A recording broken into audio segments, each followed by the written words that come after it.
3, 2, 1. You're listening to Runescape Weekly for 5/7/2018. I'm your host Majebit with 17 years of RuneScape experience. Joining me today is Pernasius, and on today's show, Parcels from the Hedge.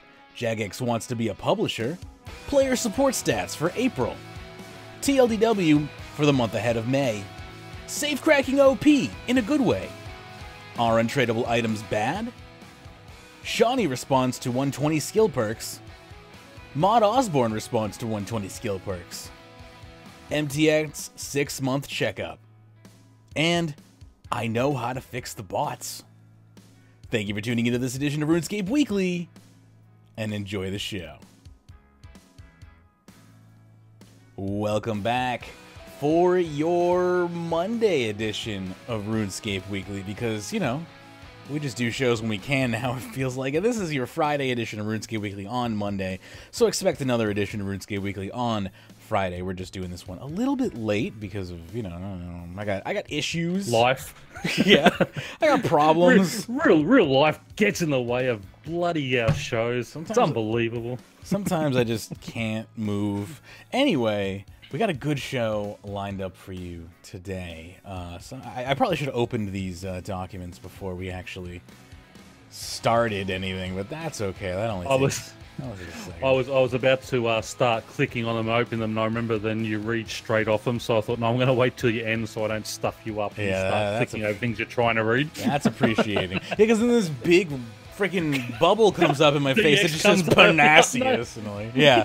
I remember when DX has done it like 3 times in a row on the last few shows. I'm about to do it and I go, oh no, stand back from that for a minute. Very good. Very good.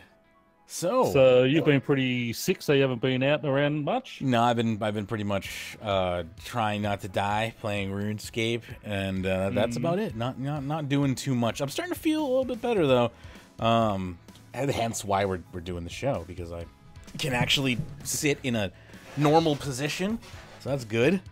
It would have been a great weekend for me to have the mobile beta, I'll tell you that much. I was going to say, you really need that mobile one going soon, don't you? It'd really be helpful. I tweeted out, I'm like, quality of life improvement, give me access to the mobile beta. I didn't mean quality of life improvement for the game, I meant for me. Anyway, so I got 120 smithing, so that's you done. did, yes, congratulations. That was last Thursday, was something like that, yeah. Wednesday, Thursday, something like that. Yes, well done on that one. All the days blend together, I don't know. But yes, they do start to. But I'm glad, I'm happy to have the cape. I wore it for a couple of days, and then I switched back to my prayer cape, because it's, you know, it's more prestige. That's the one you like the best? Yeah. But yeah, that's done. So I'm back on Slayer. I've already gotten 114 Slayer. I'm working on that. It's Slayer's a slow grind when you block all the tasks that are good for XP and do all the tasks that are good for money. Yeah. That's how I do it. I mean, it's that type of one. You don't need to rush it because you know you're going to make money out of it. You just do a few tasks a day, and then I'm making 15 to 30 million gold a day from Slayer. Like, that's so nice. I'm just gonna save all that money up and blow it on 120 crafting. That's probably what's gonna happen. You're not just gonna sit at the those harps and just do it AFK. I thought about that. I was talking to 80k a day. I was talking 80k an hour. I was talking to David about that the other day. I was like, I once entertained doing smithing or crafting 120 via harps, and he's like literally training it any other way would be better. Please don't do that. You're like training it via another skill would be a better idea. Well, basically, when you're actually on, when you're on the show, you can just go sit there and do it. And then you'll have all that dust spare for when they bring something else out and need it. I forgot I was playing RuneScape. Thank you for reminding me. This happens occasionally. I get so into something I forget that, oh, I died. Nice. I died to Abyssal Demons. That is awesome. That is so good. How do you die to Abbey Demons? I had an aggression potion on. Yeah, I know. And I've forgot done it myself a couple of times. Yeah. Oh, man. All right. So I gotta activate. Sorry, go ahead. No, last week I did the same thing. I clicked my aggro pot, and I thought I clicked my my soul split, and I went over and I flicked on the kettle, made myself a coffee, come back, and I'm going, how the hell did I end up in Death's office? And realised I probably hadn't clicked the soul split properly. For some reason, when I clicked the prayer, I've got to double check it because half the time it doesn't turn on. Right? What's a better monster to fight than Abbey Demons? Probably something where I don't have to worry about prayer, like what, Dark Beasts or something like that. Dark Beasts are good because you just throw on the Bone Crusher. The Demon Horn necklace with the Bone Crusher, and that keeps your prayer up. Yeah, that's probably what I'm gonna have to do real quick. They're my total AFK creature. Yeah, they are pretty AFK. So I'll just quickly switch over to them because I'm also trying to get 120 in all my combat skills, of course, and I don't think I'll be 120 in like any of my combat skills by the time I hit 120 Slayer. I could be wrong about that, but it's slow. So when I can't do Slayer, I am still gonna work on combat because I want to get those. I want to get all those. I want to get all those combat stats out of the way too.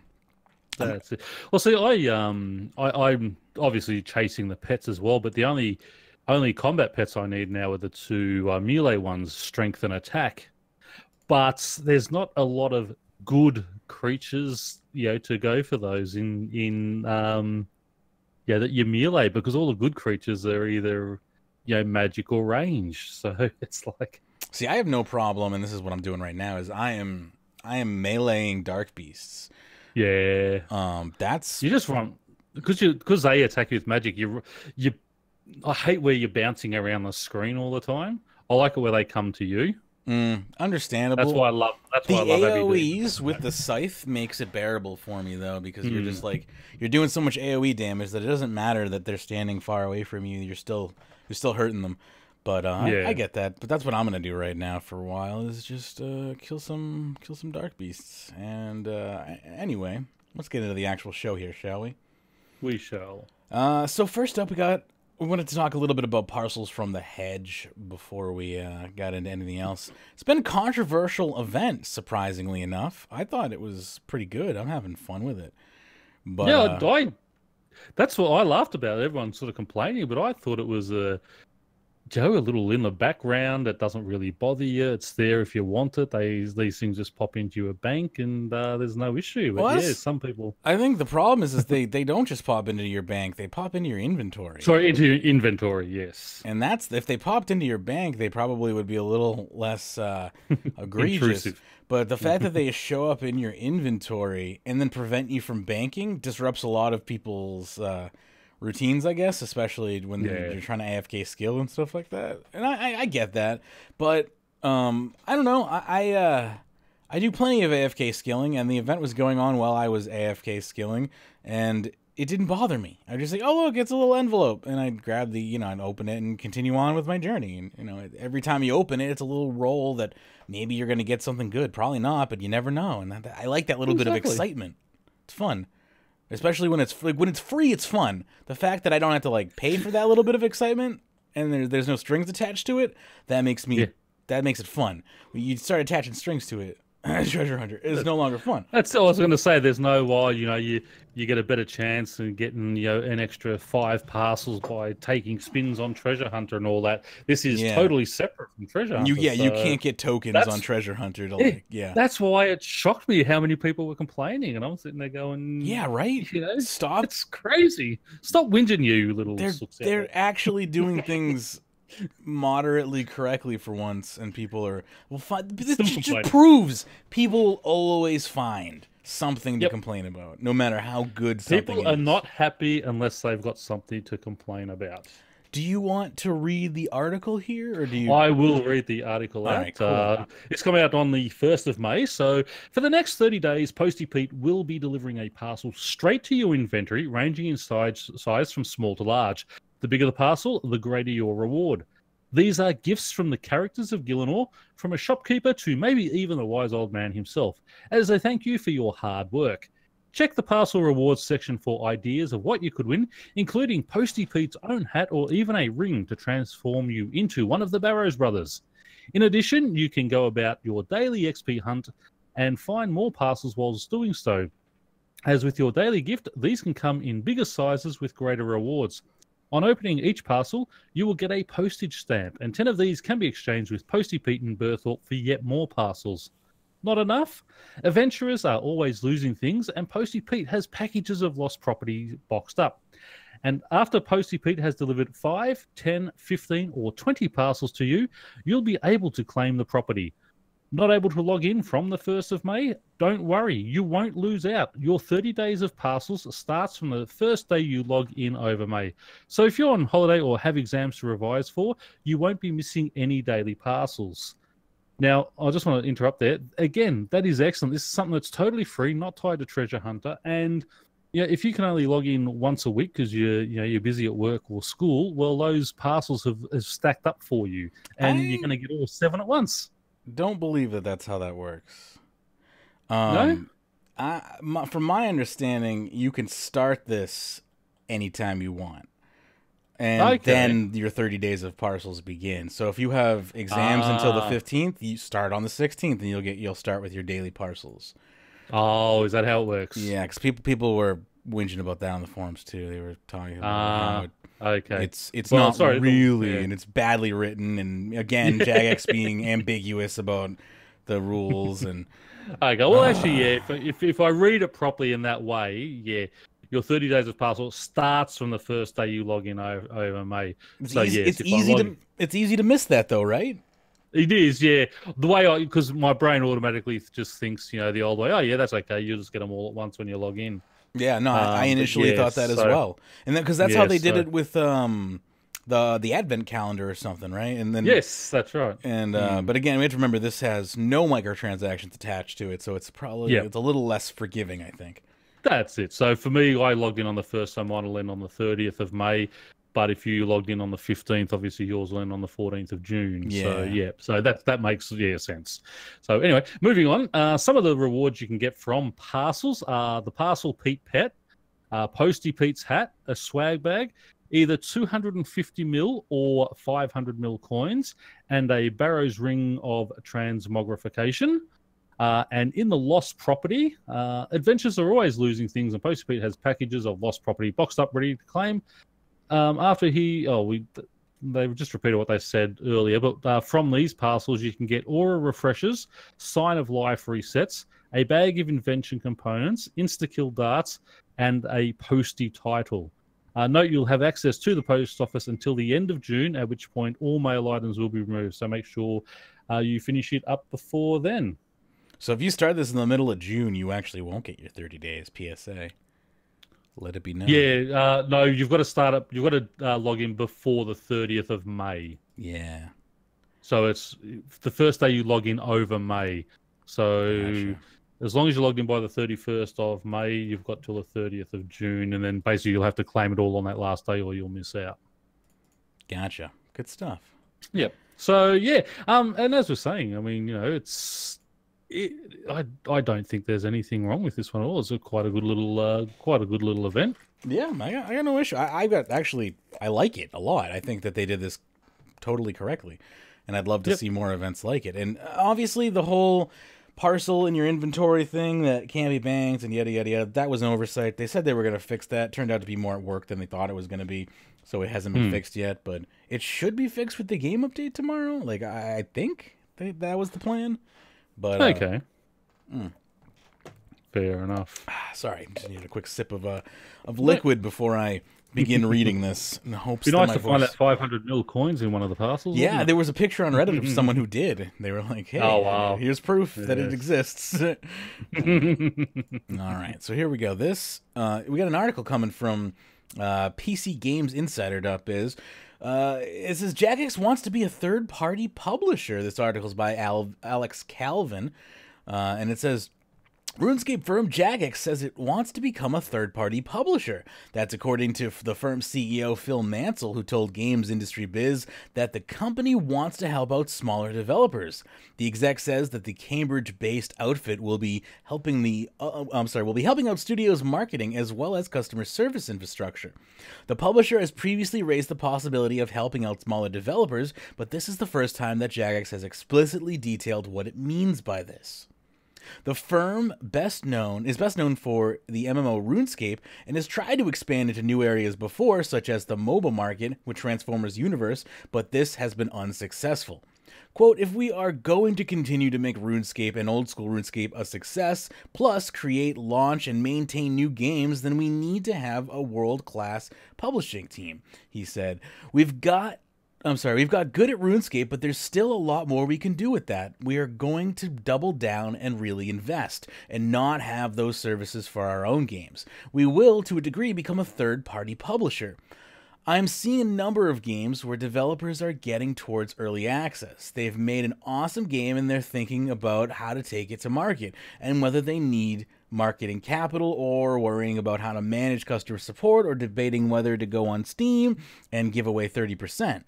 If not, are you going to have their own billing and leaderboards and account management? What about more advanced stuff like customer relationship management, marketing automation, and then influencers and social media? How do you do that professionally at a scale and worldwide? How do you stop yourself from getting DDoSed if you make an enemy in some corner of the internet? That is a really valuable skill set. I don't think there is a go-to third-party live games publisher out there. A lot of big publishers do bits of it, although they have one foot in retail and love premium because of how the economics work, and they do it extremely well. But we are specialist, best-in-class live games publisher, PC first, but not PC only. Crossplay is going to become increasingly important and will be a significant skill for us. We think this will be a really big opportunity here. So Jagex wants to be a publisher, not just a games developer. And this is pretty common when you see a game studio with more money than it knows what to do with. A lot of the times they will take that money and reinvest it in other game studios for, a portion of their success. And I think that's a lot to do with what the new investors, the Chinese company, I can never say their name. So, and that's what they wanted to do with Jagex, is grow it and develop it outside of just being RuneScape. And, we're starting to see the first signs of that. So great to see. Yeah, it's clear that Jagex has a talent for what they're calling living games. They do the whole update on a weekly basis, ever evolving, constantly changing world. They do that better than pretty much any experience than I've ever personally had, and I've been actively looking for these types of experiences for probably the past 15, 16 years and tried a myriad of them. And there are great ones out there, but I don't think any of them really come close to RuneScape. And yeah, there's been a lot of speed bumps along the way. Sure, there's bugs. There's definite times when they've dropped the ball. But overall, I do think that they have something special going on as a studio. And I think that they could definitely lend that talent out to smaller developers out there who might have some really great ideas, but just need the expertise to get off the ground. And, if this helps Jagex, kind of carve their place into the market as a steadfast company that's not going anywhere, then so be it. Because I want to see RuneScape exist, in the next decade and the decade after that. And to do so, exactly, they're going to need to continue to grow and continue to reach their arms into the market. And this is a perfect way to do it because, you're using other developers. You're just being the platform for them. And it's sort of not as big a risk as trying to do something like Transformers Universe, where you're investing so much money from the ground up. You're looking at these games and say, hey, this is something that's probably going to be viable. We don't have to build it. It's already built. We just have to market it and such and continue from there. So good on them. I hope this works for them. Yeah, definitely. This is going to be interesting. We'll probably be covering this again. I'm sure we'll have information and we'll want to probably, follow the projects that they're publishing and whatnot. So, and that stay tuned. That may also be why they employed those mobile people from Zynga and all those things that we spoke about a little while ago. A lot of people want to say that look at Jagex's track record. They have literally failed every single time they've tried to collaborate with any other company on this planet. and to that I say, you are correct, but this is the first time that we have had this team try to do it. So Yeah. I say let them give it a shot. We've got a new CEO. We've got a new bunch of senior developers. We've got all those mobile people that I don't really know what they do, but I know that they're important. Yeah, well, yeah, and as we said, I mean, those people from those other companies, I think there was one from EA, there was from that Zynga. I mean, they are huge companies. Yeah. They're not silly people. They know what they're doing. So Jagex have sort of brought in new people to, who are experts and who have done this type of thing before. And, fingers crossed it goes well. Definitely. I am excited to hear more about this project. Do I see a DXLB in chat? Is that a DXLB? How you doing? DX! What are you doing? Fellas? What are you up to? Very good. I'm just drinking a cup of tea listening to you guys. I used to you guys talk about the Jagex wants to be a publisher. I said that's why I typed in general on Discord is I'll join you from the next topic. The next topic's a long one. You want to break this one down, Pern? I'll do the first half. The player support status? Yeah. Is that the one? I'll do player contacts, then we'll switch off and you can do support center. Yep. And it'll collapse these down. Hold on, I need to make this literally like 300% because I am blind. All right, there we go. Now I can read it. I literally need like a teleprompter with like 400 font in front of me. Okay, player context. This is support stats. Hello, here in player support, we want to be as transparent as possible, which is why we share our department stats with the community on a weekly basis. And we didn't know that. Well, we forgot about it because they stopped advertising it but they've been doing it this whole time. It's been a while since they've done one of these. They've been doing it the whole time, and we just didn't know. Yeah. Yeah, that's what they said. That they've been doing it all the way through, but they're actually starting to publish it for us. So advertise the publishment for us. It's always been out there. Yeah, you could have looked this up any time. Apparently, I didn't know that. Yeah, it's just been buried in support guides rather than in the actual forums. So first up is player contacts. Excuse me, let me just get this out of my throat here. No, no soundbite needed there. We received a total of 9,700 tickets and contacts this week, with the majority of contact regarding account help issues. This figure does not include abuse reports. Here's the breakdown. Before you go ahead, just to let people know, this is a 1 week thing. So it did say April on the forum, but it is actually from the 16th to the 22nd. So it's a 7-day period, basically. Yes, 7-day period breakdown. So this is a 1 week period. If you worked in customer service for Jagex, this is what your average week would look like for your team. Yes. Support tickets. Again, 1,683 support tickets. Account recovery appeals, 2,130 account recovery appeals. Offensive name removals, 1,778. Offensive appeals. I love those offensive names. It's a lot of offensive names. Offensive names. I want to know how they managed to get 1,778 to begin with. I don't know. I don't. It would take me a while to write them all down, I think. Offense appeals, only 61. Tweets, 822. And ban appeals received, 3,245. People really putting unbanned service to work. When we process an offense name report, we either take no action or remove it for being offensive or impersonating a staff member. Here's the breakdown of the action we took.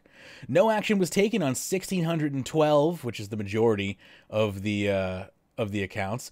Offensive names that were deemed offensive were only 165, and a single individual was removed for staff impersonation. Hi, I'd like to...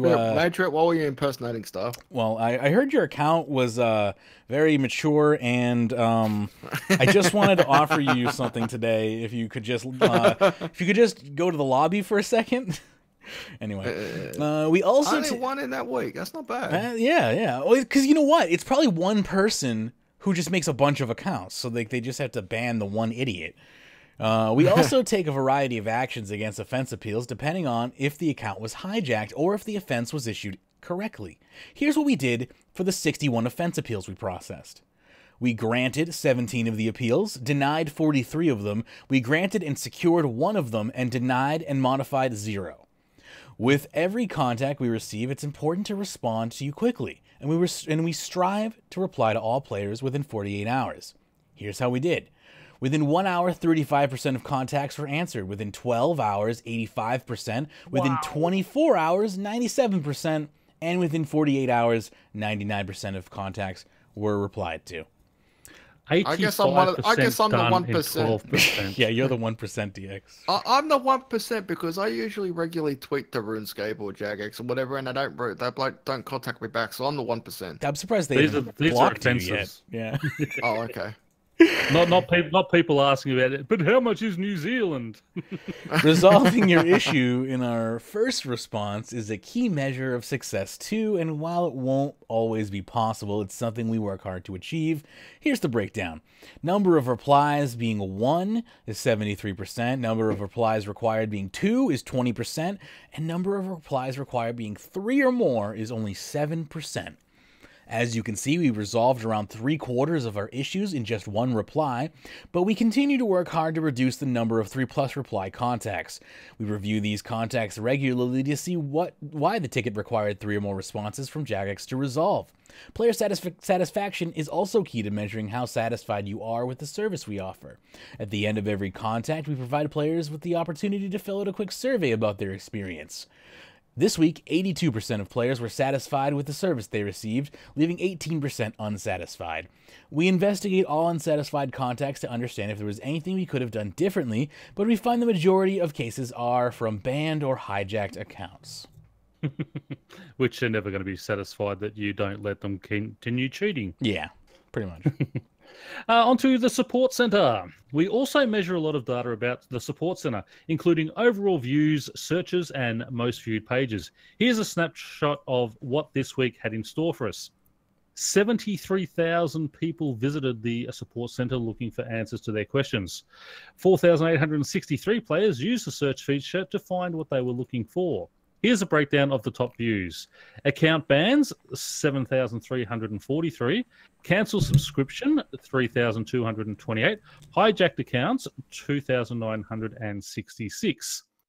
They were the top views, and the actual searches, hacked, 122. Contact, 106. And ban, 98. We use this data to help make improvements to our support center and have a dedicated player support mods who specialize in optimizing help articles and the overall experience. You can also use the thumbs up and down at the bottom of each article to let us know if you found the information helpful or not.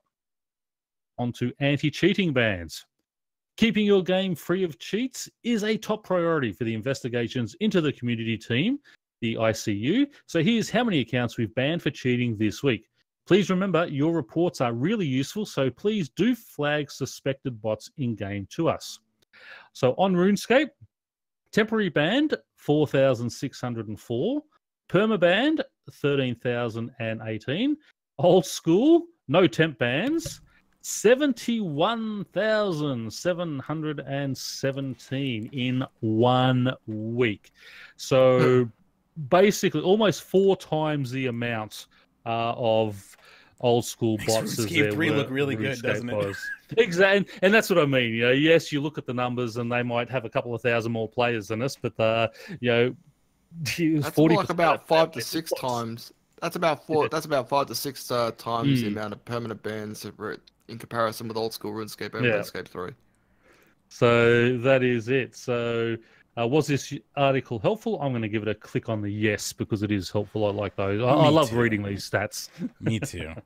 So yeah, so that's it, and that's 1 week. So great to see. You know, they are at work, and those report bans. People say, oh, you know, I did a report and, you know, Jagex did nothing about it. They do, but they have to investigate it all. So the person you report today, they're not going to be banned in 2 hours' time. You know, it might take 4, 6, 8 weeks before that person gets banned because they have to make sure that, you know, it is definitely a bot and that the person you're reporting is actually a bot and not just someone who just doesn't want to talk to you because you're trying to chat them up in whatever area you're doing. They're on the opponent. Moving along, we have the TLDW for the month of May, posted by I'm Sudi here, of course. And this is starting off with safe cracking here. So it says here, we were worried for the launch because April has been low-key in terms of updates, and that isn't a great environment for safe cracking to come out in. And people were talking about bugs from the week before. Came out at a time when people were looking forward to something big, which May does deliver on. Light skill entry like this can be a good update. It's aimed at mid-level players, and that doesn't go down well with the high-level community because they're selfish.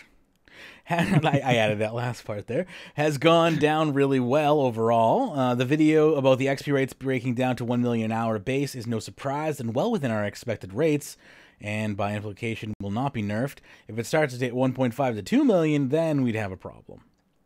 So there you go. So that's it. So yeah. they were expecting those 1 mil per hour XP, and what you also do need to remember, that is for the 96 plus people. So level 96 plus. So I mean, you're not. I don't think at level 62 or 69 you're going to be getting 1 million XP an hour. Probably not. Probably not. Patch week. We are quite pissed off internally about how patch week went. Actually, now they just say pissed off here, but his words were, "I was PO'd." He didn't want to swear on stream. He's a good boy. We went into investigation mode to do knowledge gathering and locate just not just the issues of that week, but also legacy issues.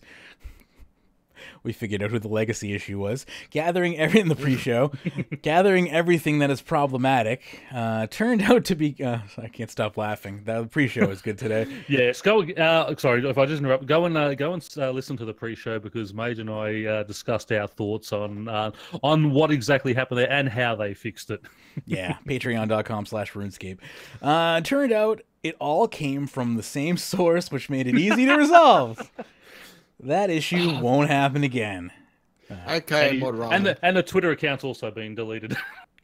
We will treat the release day more as something to be done with more rigor, more pre- and post-release meetings, and identify what we're going to change, who's going to do it, and when it's going to come out. Talk to players immediately about it. These are just words as far as I'm concerned. These things did happen to a degree, but we want to solidify it. Okay, that doesn't make it. To me, that's just a bunch of, sorry say. I mean, yeah, we had this glitch. I mean, look at all the updates we've had over time, and okay, 1 week we had something like this happen. I mean, it's not like it's happening once a month or anything. This was a very, very rare occurrence and an unfortunate thing. So, and they got on top of it and got it fixed as soon as they can. Kudos to them for that. Yeah. There's still, Mod Ramen needs to do more QA testing. Mod Ramen needs to finish Solak before the PVM community puts his head on a stake. Ended up I think that's coming out at the end of the month. It's supposed to. Let's hope. It was supposed to come out at the end of last month, and the month before that, and the month before that. No offense. And December, and yeah, no offense to his team or anything. I know they've been juggling a lot of projects, but yeah, I'm just having a fun. I'm having a giggle. Let's see here. So they ended up having to reboot the game. Just to clarify, no one is getting fired. As a result, we have. Well, they won't be getting fired. They'll just be pushed out the door and end up going down to what's that other company now? No one's getting fired. They were just asked politely to resign, to step down from their position. I was going to say, and down the front steps. They weren't fired. They were just forced to resign. Yep. Get a nice severance package. Play Fusion down the road. As a result, we have the Bugbears page, and what's come of that. Is with safe cracking, we've already managed to fix some bugs that people had. I hate the term bugbear. It just sounds so stupid. This is a good start, but we are nowhere near done. It sounds like a way to make bugs like cute. Oh, they're bugbears. Ooh, no, fuck you. They're my game is broken. Fix it. I hate that term. I'm sorry. It really is just the term and nothing else. I'm glad things are getting fixed. It just, for whatever reason, that term irritates my brain. Also, fixing issues people deem to be a legacy way of doing things. Redoing group chat icons, which will hopefully be out next week, but may go into the week following. So, also, Pern, if you want to grab the next topic here, go for it. They announced RuneFest very early this year, and there's a nice little video about it.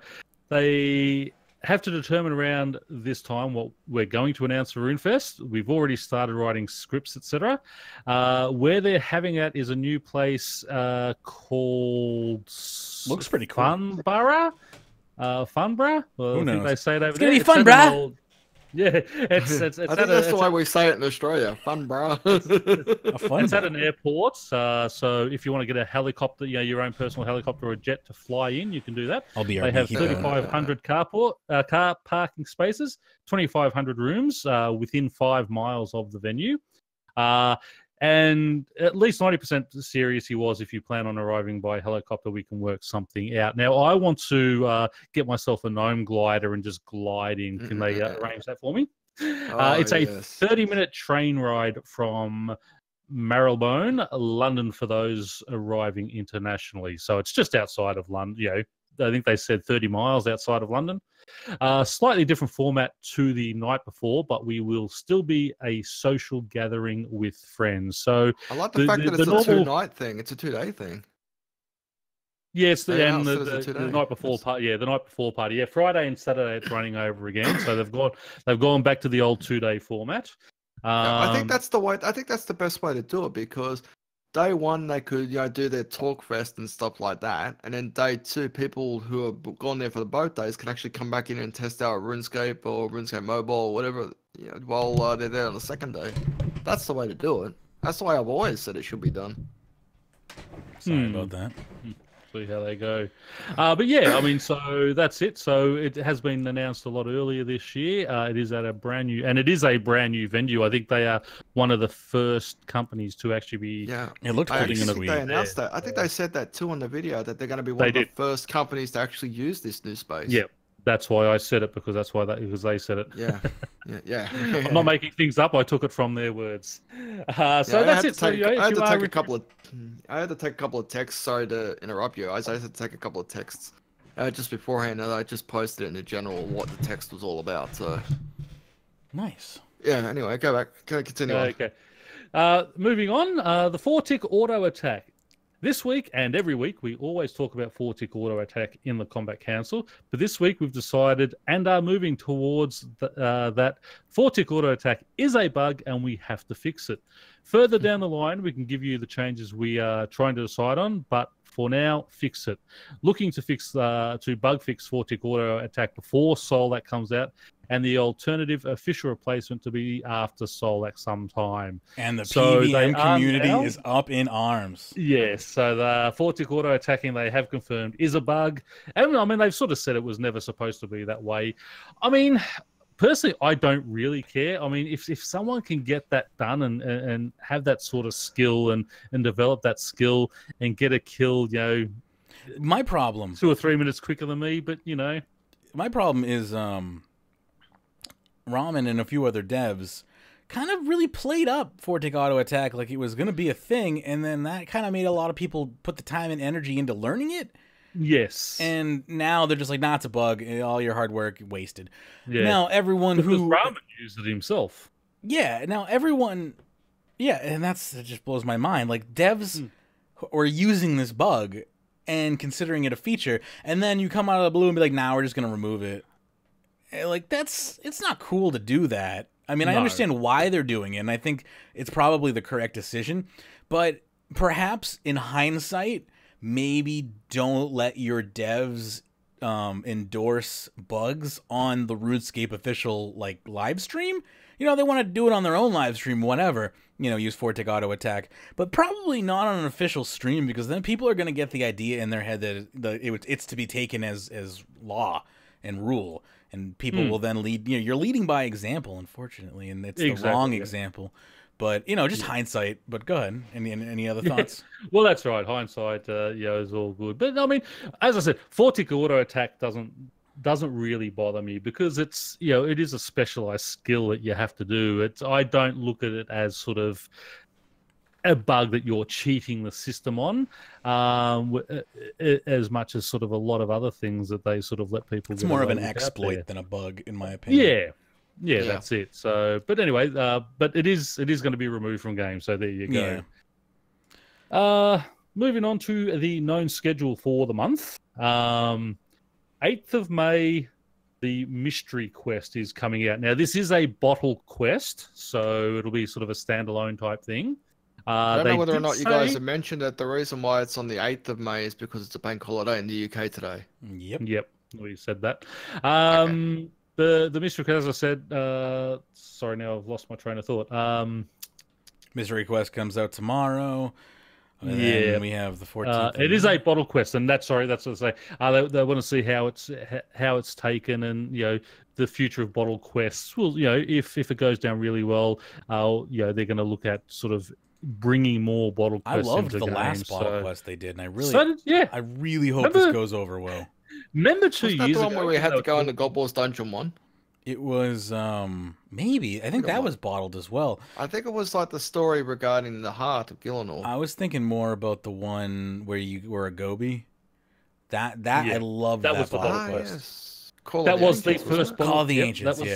That was the first bottle quest we had. We were going to get a couple a year, and that was the only one that sort of the really true bottle quest that come out. So they did a good job with that, and I really hope that this one goes over well, because I would love to see like a bottle quest a month, because they're just easy to put together. I want to replay that Call of the Ancients quest, especially when you start using a pickaxe on a Gobi. That was fun. Yeah, as I say, especially for for just a reuse of assets and such. You don't have to develop a whole lot of new stuff for it. You use old assets and just write a story around it, and there's nothing wrong with doing that at all. So I agree. Fingers crossed these go down. The 14th of May will be either Overgrown Idols or a patch week, and the 21st of May again Overgrown Idols or patch week. So depending when the Overgrown Idols are ready, they'll either be the 14th or the 21st. I don't know why they want to send people to Karamja. Well, I'm hoping that they do a little bit of sort of a cleanup of the graphics down there, because those graphics are old school graphics. I think you're asking too much. Like removing a couple of trees or something. Karamja looks dirty. It's just gross. The graphics are old. They look like someone just put sheets over everything. They're not textured. They're just like colored sheets. Like it needs a complete revamp of its environment. It needs a complete environment rework, from like the ambience down to everything. I just hit level 116 HP. But yeah, just from congratulations. Thank you. Just everything about Karamja just screams 2008, and it's frustrating. You're being generous. I thought it was like 2005. Anyway, the Overgrown Idols. Basically, they're saying Karamja needs some love. This will give them the opportunity to talk about the Karamjan gods. Again, this is leading into their diversification of the skills. So you're going to have AFK, woodcutting. You've got ivy and then crystal trees. This is to add something in between. It's a nice alternative to woodcutting. There will be some lore books, which will be Master Quest Cape required. There's no poor pern. It gives me content to go and do. I love it when I lose those things and think, okay, what have they introduced in the game for the lore for me now? There's going to be 2 idols east of Karamja. They are going to function like evil trees that don't move. You'll need to be just clearing all the overgrowth around the idol, then clear the idol itself. You'll get woodcutting XP throughout. Once it's cleared, players surrounding the cleared idol will receive a random woodcutting buff. There are going to be 5 different buffs with similarity to the deep sea fishing buffs. And buffs can help you either with the idols or out in the main world with woodcutting out there. And all the idols will be the same level. Cool beans. So, I'm actually looking forward to this, because, woodcutting is something I want to do. I love these little buffs that, just little special buffs that gives you a half hour. I'm hoping they will have similar buffs to the evil tree. One of the ones I do love, I like to try and do an evil tree because it does that auto banking feature. Teleport logs to bank, is that right? That's right. Yes. So I go and do that, and then I can just go down and cut the Arcadia trees in Menethos.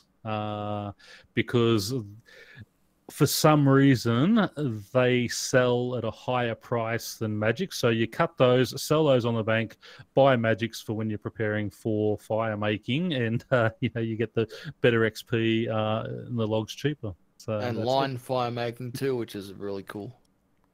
Yeah, I'll stick to normal, just chucking on the bonfire, thanks. To be honest, I'm with you. I prefer the bonfire, but I like that they've given us the option to actually do a quicker fire. Exactly. I mean, and that's skill diversification. You've got line, you've got bonfires, you've got Char's Cave. Now here we're getting, these idols to clear and such, then this is what the game needs, and they're doing that for us. It's a shame we can't just drop logs around Karamja and just light the biggest bushfire there is in bloody Karamja and burn it down, so that way we can redo it with a new graphic update. Well, this is coming from a guy from New South Wales who had all those bushfires earlier. You're being nasty to your fellow New South Welshman. I don't know how many New South Welshmen are actually playing RuneScape. I know of at least one person from New South Wales that is actually playing RuneScape. Go on. Moving on to the mystery quest, and Mod Osborne is the mysterious figure in the video. So, did you remember that video they did? Had like that was well anonymous done. one. I loved it. Yeah, It did not look like Mod Osborne. no, I didn't think it was Mod Osborne, but yeah, He said was afterwards Mod it Osborne. wasn't him in the live stream. He thought it was him, and then he was like, "Oh wait, it wasn't me." But Oh, whatever. okay. Now Might it's have going been to be more released. Sharkborn. As we said, it is going to be released on Tuesday because Monday is the bank holiday. It's a bottle quest, which means it's less lavish. And if people like bottle quests, it means we can release more quests per year. Now, again, as we were just saying, you don't have to have big epic quests every time. I mean, little 15, 20, 30-minute quests, bottle quests, just for something fun is totally acceptable. It's a standalone, but borrows some lore and story from other quest series. It will dive into some characters and stories that have been in the game for decades. It's a novice quest. There'll be no requirements, but that doesn't mean it's easy or irrelevant. It has some difficult, hard bits, full of story, and hopefully brings some high-quality piece of content that is accessible for new players as well. Not going to say much more about it than that. They're hoping to do a super surprise drop and trying something we've never done before on how we release it, how we announce it, and how it will be started, etc. Oh, please let the surprise drop be a party hat. That'd be nice. It's only going to be one quest point, so we're still not hitting the 400 quest point mark yet. They really don't want to give us that. No. Parcels from the Hedge. Parcels from the Hedge. We already talked about Parcels from the Hedge, but DX hasn't really given his opinion on Parcels from the Hedge. What are your thoughts on Parcels, DX? Do you like the parcels? Do you dislike the parcels? You mean from the current event that we've got at the moment? Yeah, the current event going on in game. I think we gotta like. I'm enjoying it a little bit because we're getting little bits of. We're not getting much of the free stuff, you know. Some of us getting like 25 coin or whatever. That's fine. I find getting doing the safe cracking is the best way to actually get these parcels, random parcels and stuff like that. That's the way I've seen it so far. I don't know about you guys. Have you seen it the same way? I don't. No, combat. When I was slaying Abbey demons, I'm getting a ton of tickets. I don't It know. feels like we're getting it every 3 minutes or something. It feels like it's set on a timer to me, but sometimes it does. Sometimes it does. Sometimes I go a little bit of time without it, but it could just be me feeling that way. It might not really be happening. I don't know. Sometimes I'm paying more attention than others. You know, sometimes it looks like more are coming in than maybe there are. I don't know. Either way, But, yeah, I got a whole bunch of those tickets the other day when I was taking on the Dagoneth Kings. I bet I have probably at least a couple hundred banked so far. I'm saving mine up, and I'll open them at the end of the month and see if I get anything. See if fun. you get the huge uber sized parcels. That'd be nice. I gotta figure. I'm kind of waiting. 500 mil. I'm kind of waiting for everyone else to open theirs so I can just figure out like what the statistics are for like what the best box to open is per like getting rewards out of. Because you know you get a limited amount to open here, so I'm just gonna try and see if I can get any information before I open mine, and I kind of want to open them all at once just to like make a thing out of it. But yeah, whatever. I honestly don't see the dailyscape issues here because this happens so quickly as far as getting your parcel. But some people are still complaining about dailyscape. Apparently, but it's a 30-day thing. It's not like you have to do it for the whole year or anything like that. And as you said, it's log in. It's not log in. I have to go and run here and do this for a little while and go and do that. No, you log in and log straight back out. I mean, you're logging in to do your daily spins anyway. Yeah, and the more you get, the more daily parcels you can actually get at the end of the month. Yeah, that's right. So Solak coming out on the 29th of May. Ramen is back from his holiday. No requirements are required to fight this boss. It's going to have a 7-man mode. I wanted to clarify that 7 is the hard cap. You can't take more than 7, but you can take less. There is a duo mode. We understand finding large groups for PVM can be an issue. Different alternate mechanics has some mechanic and number tweaks, which where certain mechanics require more than 2 people. Drops will not be different to the 6 or 7-man mode. Duo mode will be there on release. Hopefully, they'll be around the same difficulty, with duo being a little easier.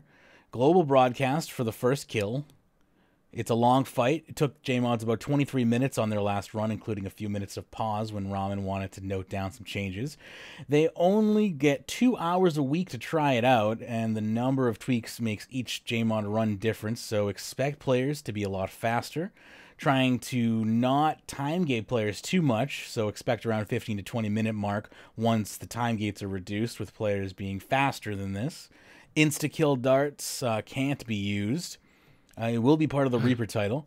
Didn't want to hold Solak behind while we were addressing the comp cape situation, and not having it on Reaper would be inconsistent.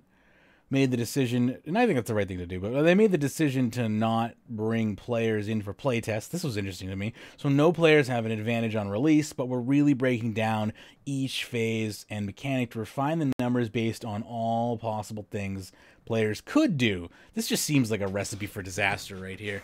Blindly releasing a boss that's had 0 playtesting from players and has only been tested in a very sterile JMod environment where they know how the code works. That just seems like a bad idea. Like, get ready for someone to find some way to like defeat Solak in 2 minutes and 20 seconds because you didn't let players test this. That's all I'm saying. I guess, make me eat my words, Jagex. We'll find out in a few weeks. They changed the concept art because the old one was compared to Maokai. I can't say that. Or Maokai? I don't know. From League of Legends, it was too much, so they changed it. Everything shown in the November showcase relating to mechanics has been changed, bar maybe a couple of points. Merethiel will be fighting alongside you. She plays a big part in the story of Solak. Hopefully we'll get expanded on that in the future. The NPC fighting with you has only ever happened during quests. And then they have some concept art here for you as well. Hopefully one day we'll be able to transition this into player kit. So they want what she does in this fight eventually to be able to be controlled by the player. I don't know what she does in this fight, and I don't know if anyone really knows. My assumption is she's a healer or like support class in some role, because like that's the only thing a player really can't do, and they're saying that hopefully someday a player will be able to take this role, so like that's the only thing I can really think of. But any other thoughts would be welcome as well. Moving away from hand-holding with mechanics, obviously some in-game messages for telegraphed attacks, etc. With AOD, we had the issue of players skipping and ignoring mechanics like icicles, so Ramen has learned from that. Solak's mechanics will not be ignorable or skippable. Moving away from traditional tank and spank boss gameplay, give players other objectives to focus on, each phase as an objective. Ramen learned from AOD that players can DPS really quickly and brute force through several types of mechanics. With Solak, you won't be able to brute force as much, and you also cannot ignore your objective without being punished. That sounds like a challenge more than anything to me. For the players, not for me. But yeah, no, that's it. So I was thinking the same thing. You're just going to see a team who are going to want in there and just brute force their way through just to prove them wrong. Yeah, pretty much. At this point, they should have like a special title for anyone who can, just to like put a nod to the fact that you're never gonna make it completely proof, like human proof. Probably going to want to bring your best gear, a shield. I don't want to see people going in with Niles. Use your pack axe. No, use your mammoths.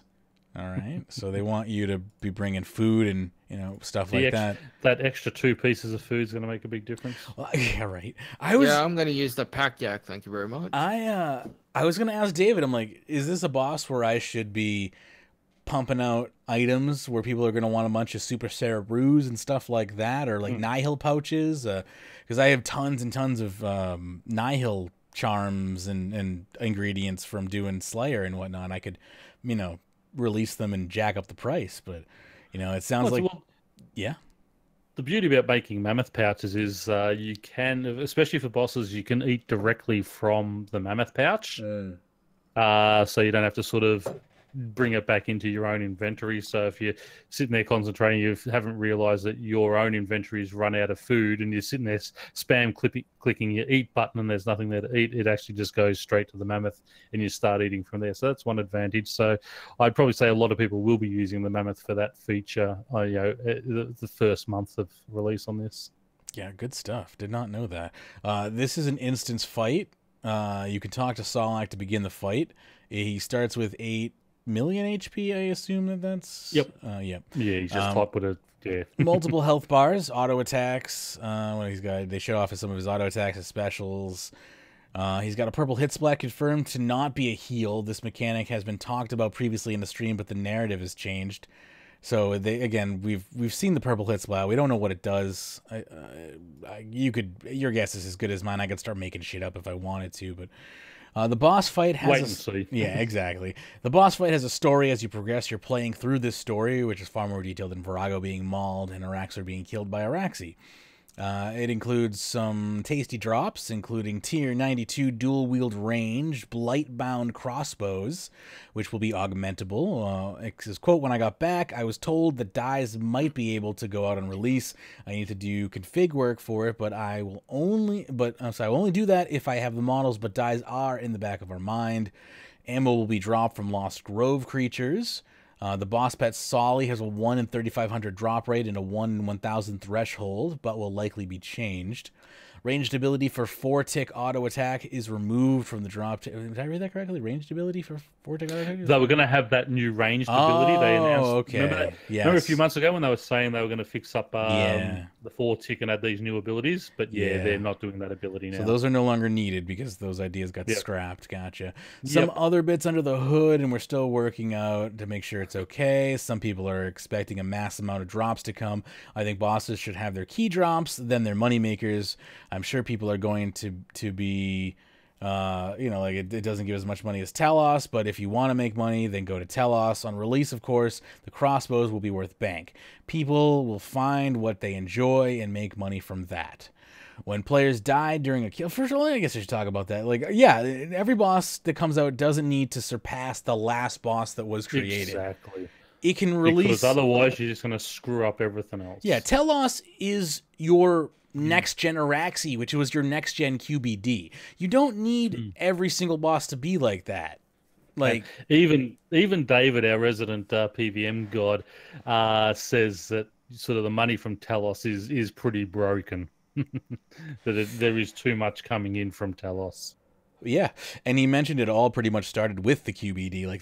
The QBD said the standard that bosses have to be like this crazy, money per hour. When they don't, they should really have their token drops that are worth a lot of money, and then their average drops, in my opinion, maybe you should break even. Cover your costs. Yeah, exactly.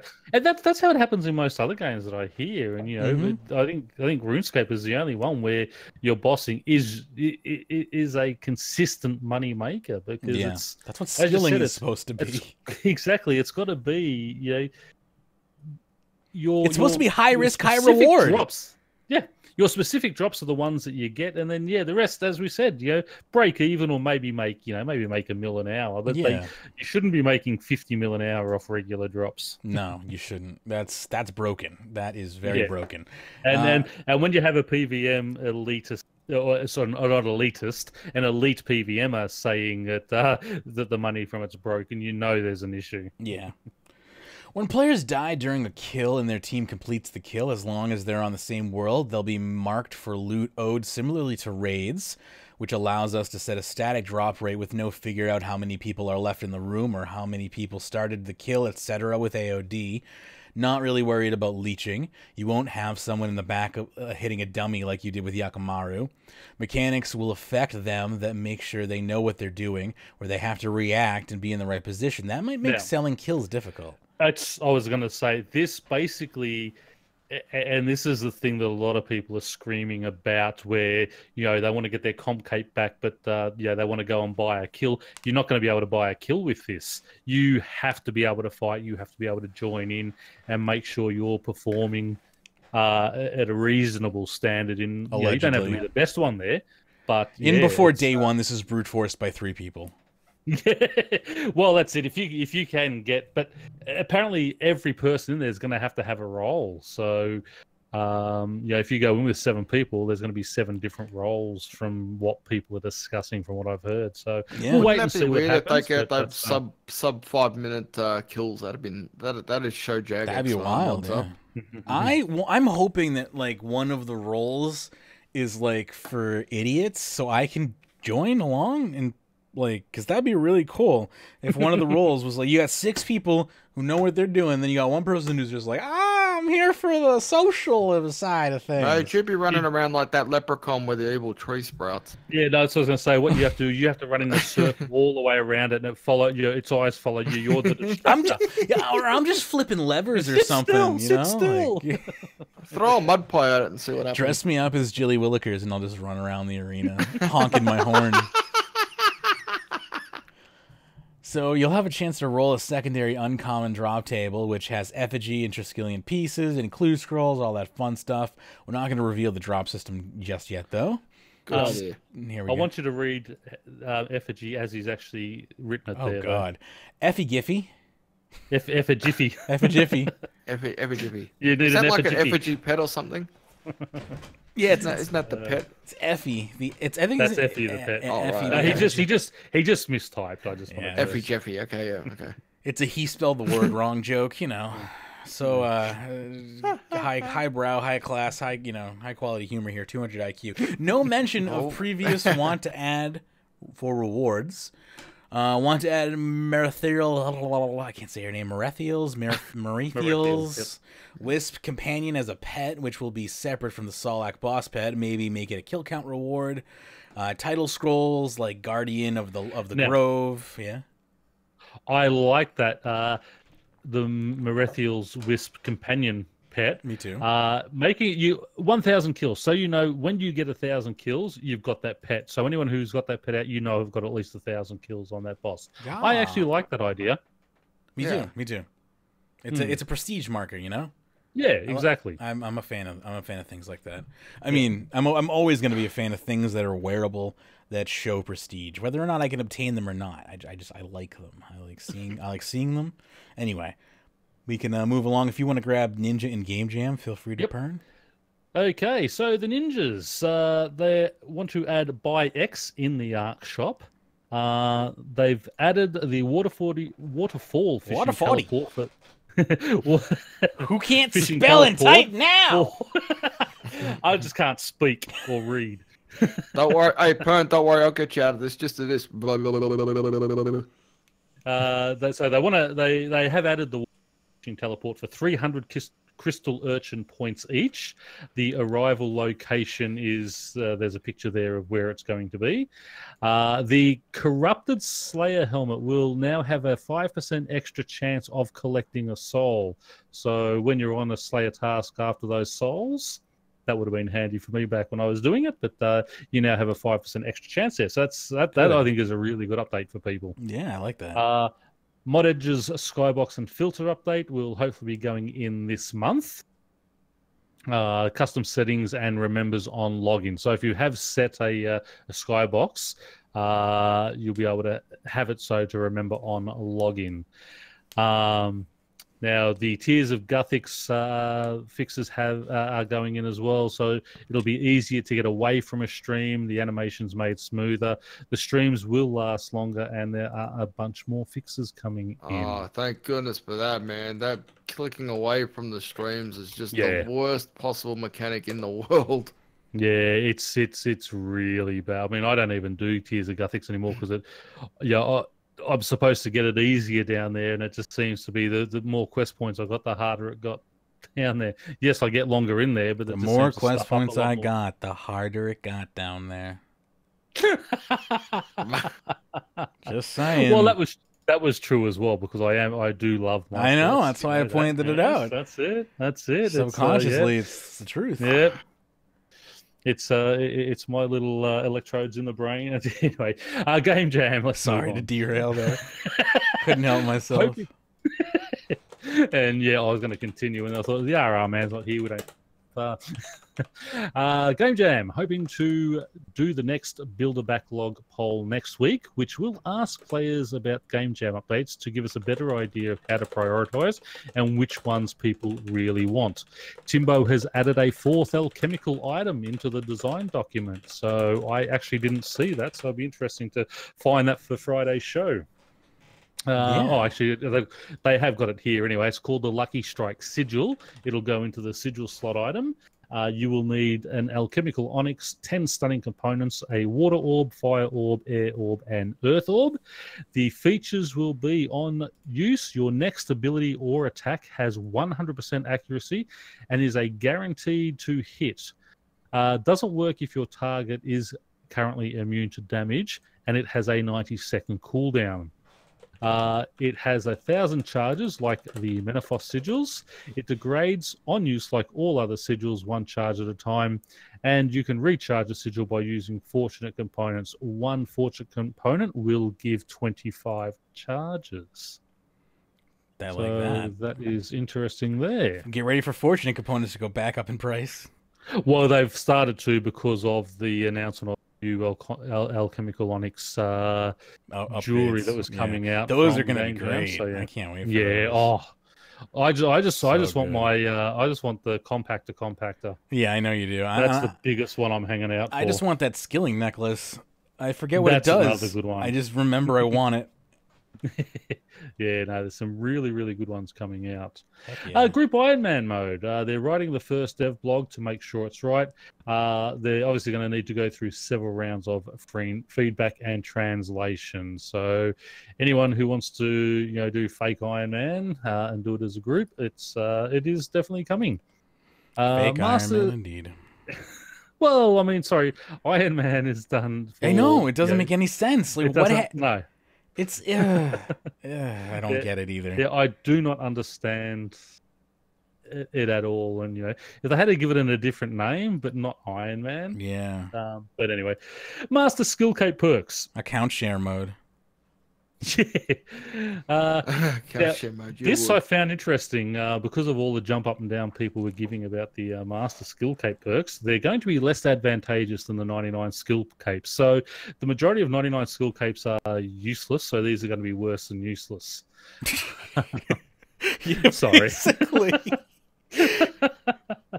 I mean, there's 4 or 5 decent ones, and all the rest are, just. I think the only ones I use are farming and Slayer and Dungeoneering. Those are the 3 I use. And isn't the farming one annoying that you have to take it off when you go to Entrana? Oh, it's so stupid. I do my farm run. I go over there. Oh, you've got something that can't be taken. Oh, Jesus, I've got to take my farming cape off. It just stuffs up my run altogether.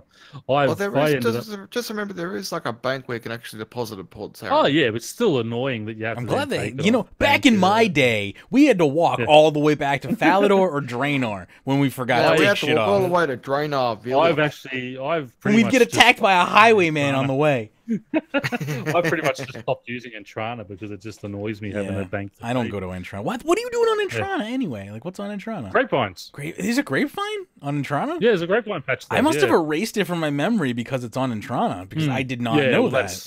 Yeah, exactly, and it's basically gone from my run. Isn't that on the west side of Entrana there, Perm? Yeah, as you go on just off the boat. I have never ever used that Grapevine patch. That blows my mind. I probably looked it up on the wiki and was like, I'm never going there. Just erased that information and forgot about it. That's okay. Yeah, because you can't take anything that has any sort of combat. Any combat stats. So because your farming cape has it's got has a little bit of stats. Yeah, it kills it. So anyway, moving on. Some people want a 99 perk revamp. Some people want 120 Slayer, Dungeoneering, and Invention perks, and some people want all 120. The 120 Thieving Slayer perk should just be being able to smuggle things onto Entrana. Useless enough, and kind of cool. There you go. Problem solved. Very cool. Yep, there you go. No, because then you have to actually be wearing the thieving cape. I just want to be wearing the farming. So the farming, make it a passive effect. I don't fucking know. I give up. That's it. Just because it was voted highly doesn't mean we made it. This isn't a democracy in that sense. It's just a data point that we have gathered. I appreciate that. Yeah. And that's a good thing, because if it's not going to work properly, yeah, everyone wants it, but is it really going to be good for the game? No, then let's just not do it. Like we remember when the untradeable rares we were going to be able to buy for loyalty points years and years ago. I still want that. That's why I've been saving on my loyalty points. I talked to someone. That's gone. I talked to somebody who has 4.5 million loyalty points. Yeah, you want to be able to get that rare stuff, don't you, mate? What is that? How do you have that many loyalty points? I have They just never spent them. They've probably been I probably bought everything and they're still saving them. Yeah, that's like I bought everything, but I still have like 600,000 loyalty points. But like, that's a lot of loyalty points. Anyway, that's all I got. We can confirm with this update that the 99 perks will absolutely be reworked, and there will be a fundamental and quality perks for 120 Slayer, Dungeoneering, and Invention.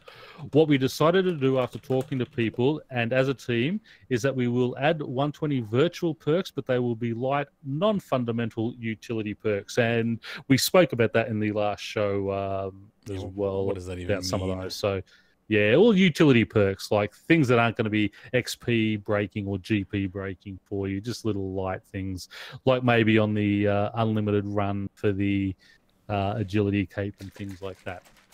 Maybe. Now, the Little Tuzzy poll failed by 1%. They're going to re-poll it with the word changing. Some people had an issue with the word even.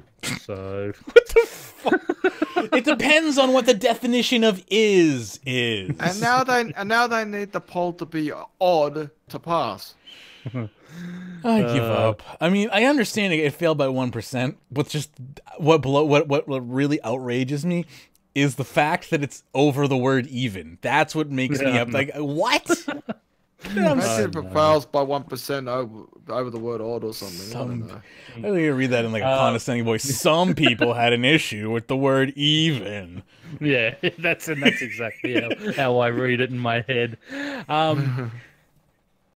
They want to do what Brexit can't do and do a second referendum. So a little shot at their government there as well. Take that, Theresa May. That's in the document, by the way. That was not. Yes, that was not me. No political opinions being expounded here. That was exactly right. I'm Sudi. Written here, and that was no, that was actually on the. Oh, is that what they said on the live stream? That. Yeah. Oh wow! Now we know where that mod went. He's fired. They're only using the term Brexit now because that comes into effect next year. Does it? It's a good segue. Let's segue into our politics and economics segment of the show. Let's do that. Ready? Here we go. No, let's not. Requirements to vote. People were comparing the poll to the Vitalis threshold, so they want to have some requirements for people to vote now on this particular one. The poll system doesn't have the function of having requirements for individual quests, so we'll have to make it a dedicated poll in itself so we can add requirements. Why 75% threshold? This is the new consistency. Going forward, we want to start using 75% as a threshold for all our polls. Now, I do like a higher than 50%. I think 75% in RS3 might be a little high. I would probably like to see perhaps 65%, 66%. Yeah, 2/3 of the majority. Yeah. 66 and 2/3%. Yeah, 66.6%. Just make it a nice. And then we'll have the conspiracy theorists come in saying that it's associated with Satan. It didn't pass because it was 66.5% or something. So just make it 67%. Even it out. Just round it. Always round round up. 67 is not even. It's odd. Anyway, this whole situation is odd. Yes. But that basically is your May month ahead wrapped up. Yeah. So thank you to Sudi for that. Saves us a bunch of work and time. Speaking of this month ahead, we had the safe cracking update, and people mostly received it well. Some people were upset about it because it didn't include anything for high-level players, but it kind of does. If you are working towards 120 thieving or 200 million thieving and you want to really put the effort in, you can with the new thieving method here. This is pretty interesting. This post is by Astrolike, who says, this is really a tension-intensive method that will net you over 1 million XP per hour doing safe cracking. probably gives up to 1.1 million XP with full attention using Surged and Bladed Dive and all XP boosts. Requirements include 99 Slayer, Fairy Tale Part 3, Summer's End, Wilderness Hard Diaries, 96 plus Thieving, and 94 Invention. So again, this is a nod to the high-level thieves here. Recommended is the large loot bag. Lets you do 1 hour of uninterrupted runs, or huge will let you do 2 hours. Tool belted lockpick and stethoscope reduces risk of you getting PK'd. Clan avatar for 6% if you can use one. Use bladed dive and surge when possible. Equipped items, yes. So could I just jump in there for 1 sec? Sure. The risk of getting PK'd, your loot bag stays in your inventory. If you get killed out there, the loot bag is not saved. You lose it. And you have to start again. It's not like you can just go and pick up another one, or you go down to the large one and you have to get another huge one. No, you start from the small one again and have to build up. So that's another 20 hours. Oh my god! Of this to get that particular. Takes 20 hours of safe cracking. At about, and that's earning. That's at your efficient level. Getting you 400 pilfer points an hour is about what you get at that high level. So that is, that is a lot of stuff. Hang on, what about the protect item, and what about the sign of item protection? That gives you 2 extras. Is this from what I have been told, these are just an automatic loss. I don't think they protect. It's one of those items that are always lost on death. Always lost. That's just what I've been told. Obviously, I haven't tested it, and I don't know anyone who has lost one. But yeah, exactly. But yeah, apparently that's the way it goes. And if I can just give a little plug, I have just completed a new series I'm starting called Pern's Point of View. The YouTube version will be on my channel, but we're going to have the podcast version a couple of days later up on RuneScape Weekly. So I'll be sending that over to MageBit, so you'll hear my thoughts. And I go into more detail about all that. I like your suggestions of Brainfart series. I thought they're tremendous. Yeah, I like good. Yeah, they're going. They continue on. Remind me to make you a short link so it's easy to find your channel, so you can just be like pernasius.runescape.video or something, so it's easy for people to enter your channel URL. Yeah. Because it's not always easy to find the channel. You never know. There could be fake Pernasiuses out there trying to scam people. You've watched these videos there, haven't you, Mage? The Pern's ideas and braids parts. I think they're amazing. I really enjoyed the wilderness one. That is epic, and I really want to see the wilderness kind of transitioned to something similar to that model. Yeah, so I did post my responses in there eventually. I did post them. Reading my responses. Reading the huge loot bag on the wiki, it just says if destroyed or dying in the wilderness with it, you'll have to rebuy the upgrade. So it doesn't really specify whether or not it can be protected or not, but it doesn't sound like it can be. So that's just a warning. Be careful.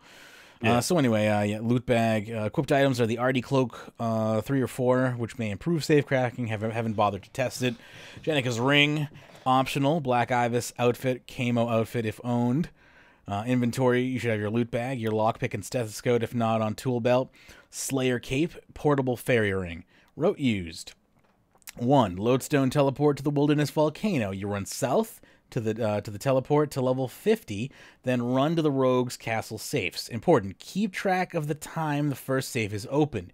You have 5 minutes before you need to get back here. Once done, run behind the castle and operate Jenica's Ring to exit PvP and teleport with your portable fairy ring to the Glacior's Cave. That's smart. Yeah. Yeah. I actually run back to the that teleports portal thing and go back to level 18 and just use my wildy sword because then you're below level 20. Yeah, this takes you out never thought of Jenica's Ring. Yeah, it takes you out of PvP. There is multiple locations across the world. Yeah, right? From the quest. That's from the Summer's End quest, isn't it? Yes, correct. 3, run to Zamorgil's Fortress safes. Optional. If you crack them all before there is about 45 seconds or more till the Rogue's Castle safe responds, teleport to Yanil Lodestone and crack the safe right next to it, which improves your XP per hour. 5, return to Rogue's Castle. Run behind the safes are cracked, and this time teleport to Chaldear on the Slayer Cape. Crack the Zanara safes. You will almost never finish these close to the respawn of the Rogue's Castle safe, so teleport to Yanil and crack one or both safes depending on how much time is left before the safes respawn. Repeat from step 1. And that's how you get 1 million XP per hour plus in thieving. So that's pretty cool. I think you could just leave the wildy saves out. That way you're not risking anything. And Zemmer Fortress, you can actually get there via the back of the Temple. If you leave out the Sinister. wilderness saves, you're probably not going to get the XP per hour up to 1 million. No, you're not going to get the million, but you'll get close to it.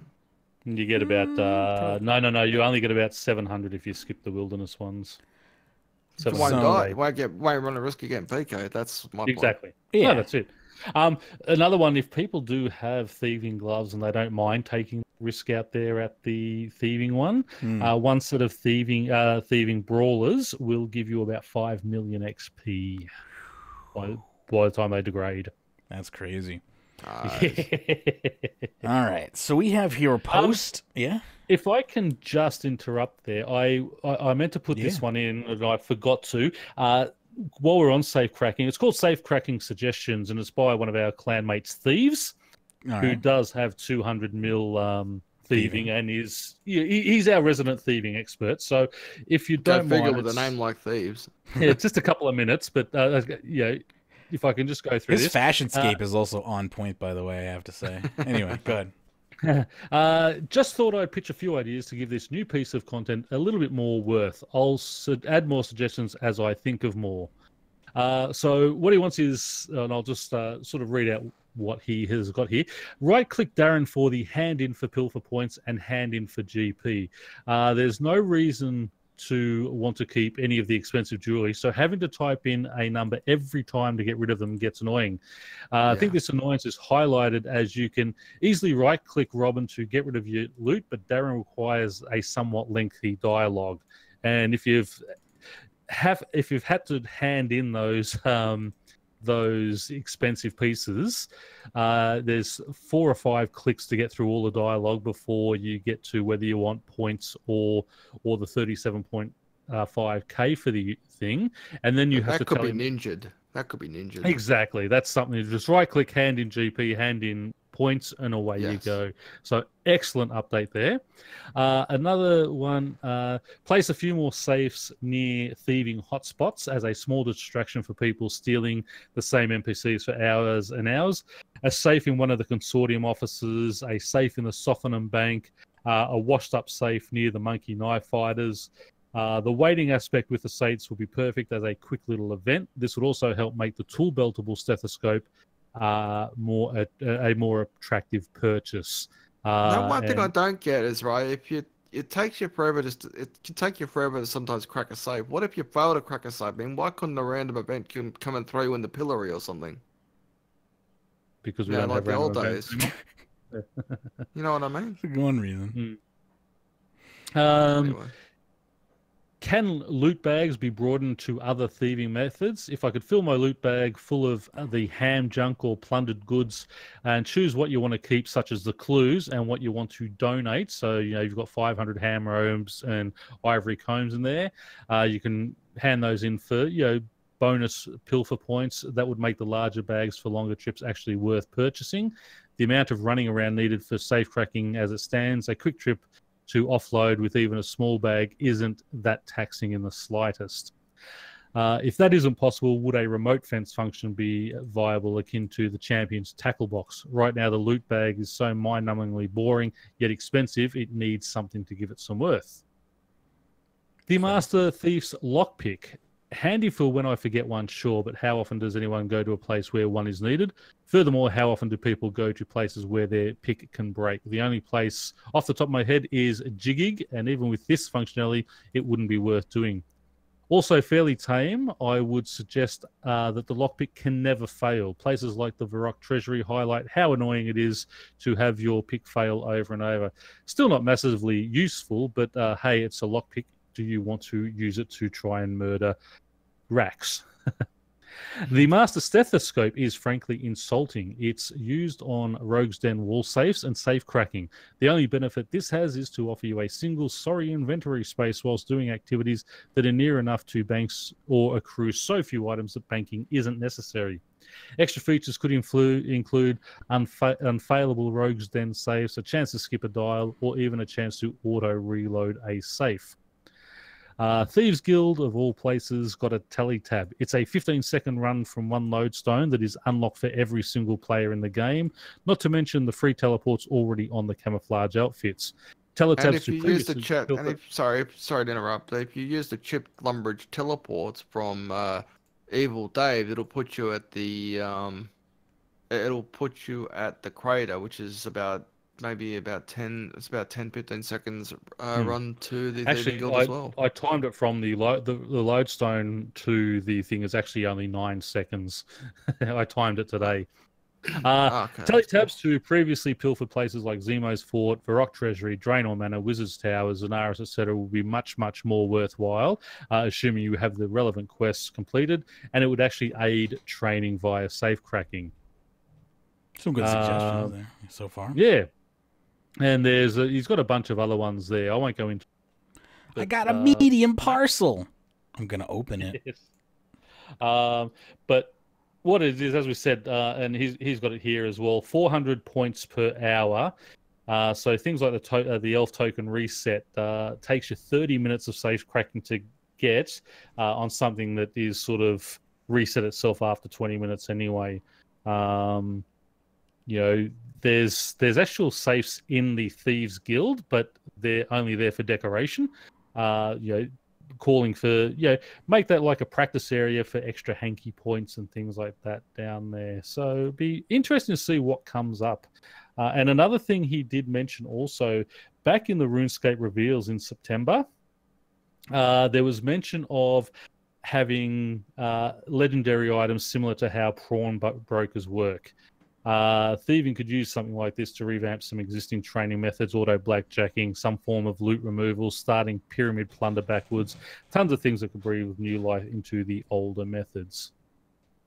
So I just wanted to throw that out there. I'd be interested to see a pyramid plunder hard mode.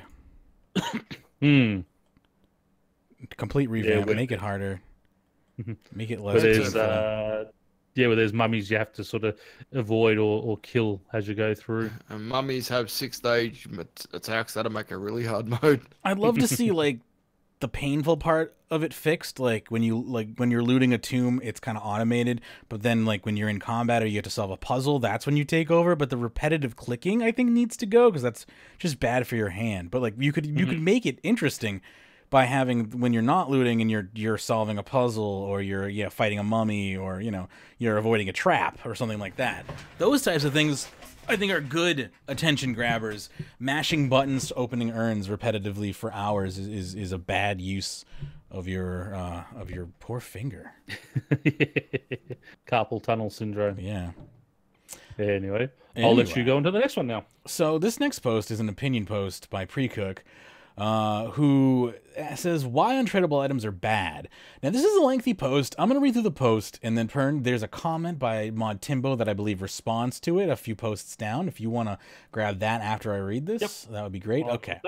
So we're going to go into this. Precook is going to tell us, and Precook's been around for a long time. They are a member of Efficiency Experts, a lot of XP, a little bit more than us, but they've been around probably as long as I have, I would guess. I know the name vaguely. Anyway, it says here, I've always praised the freedom of RuneScape, the freedom to do what you love the most, being able to jump between many, many activities as you'd like.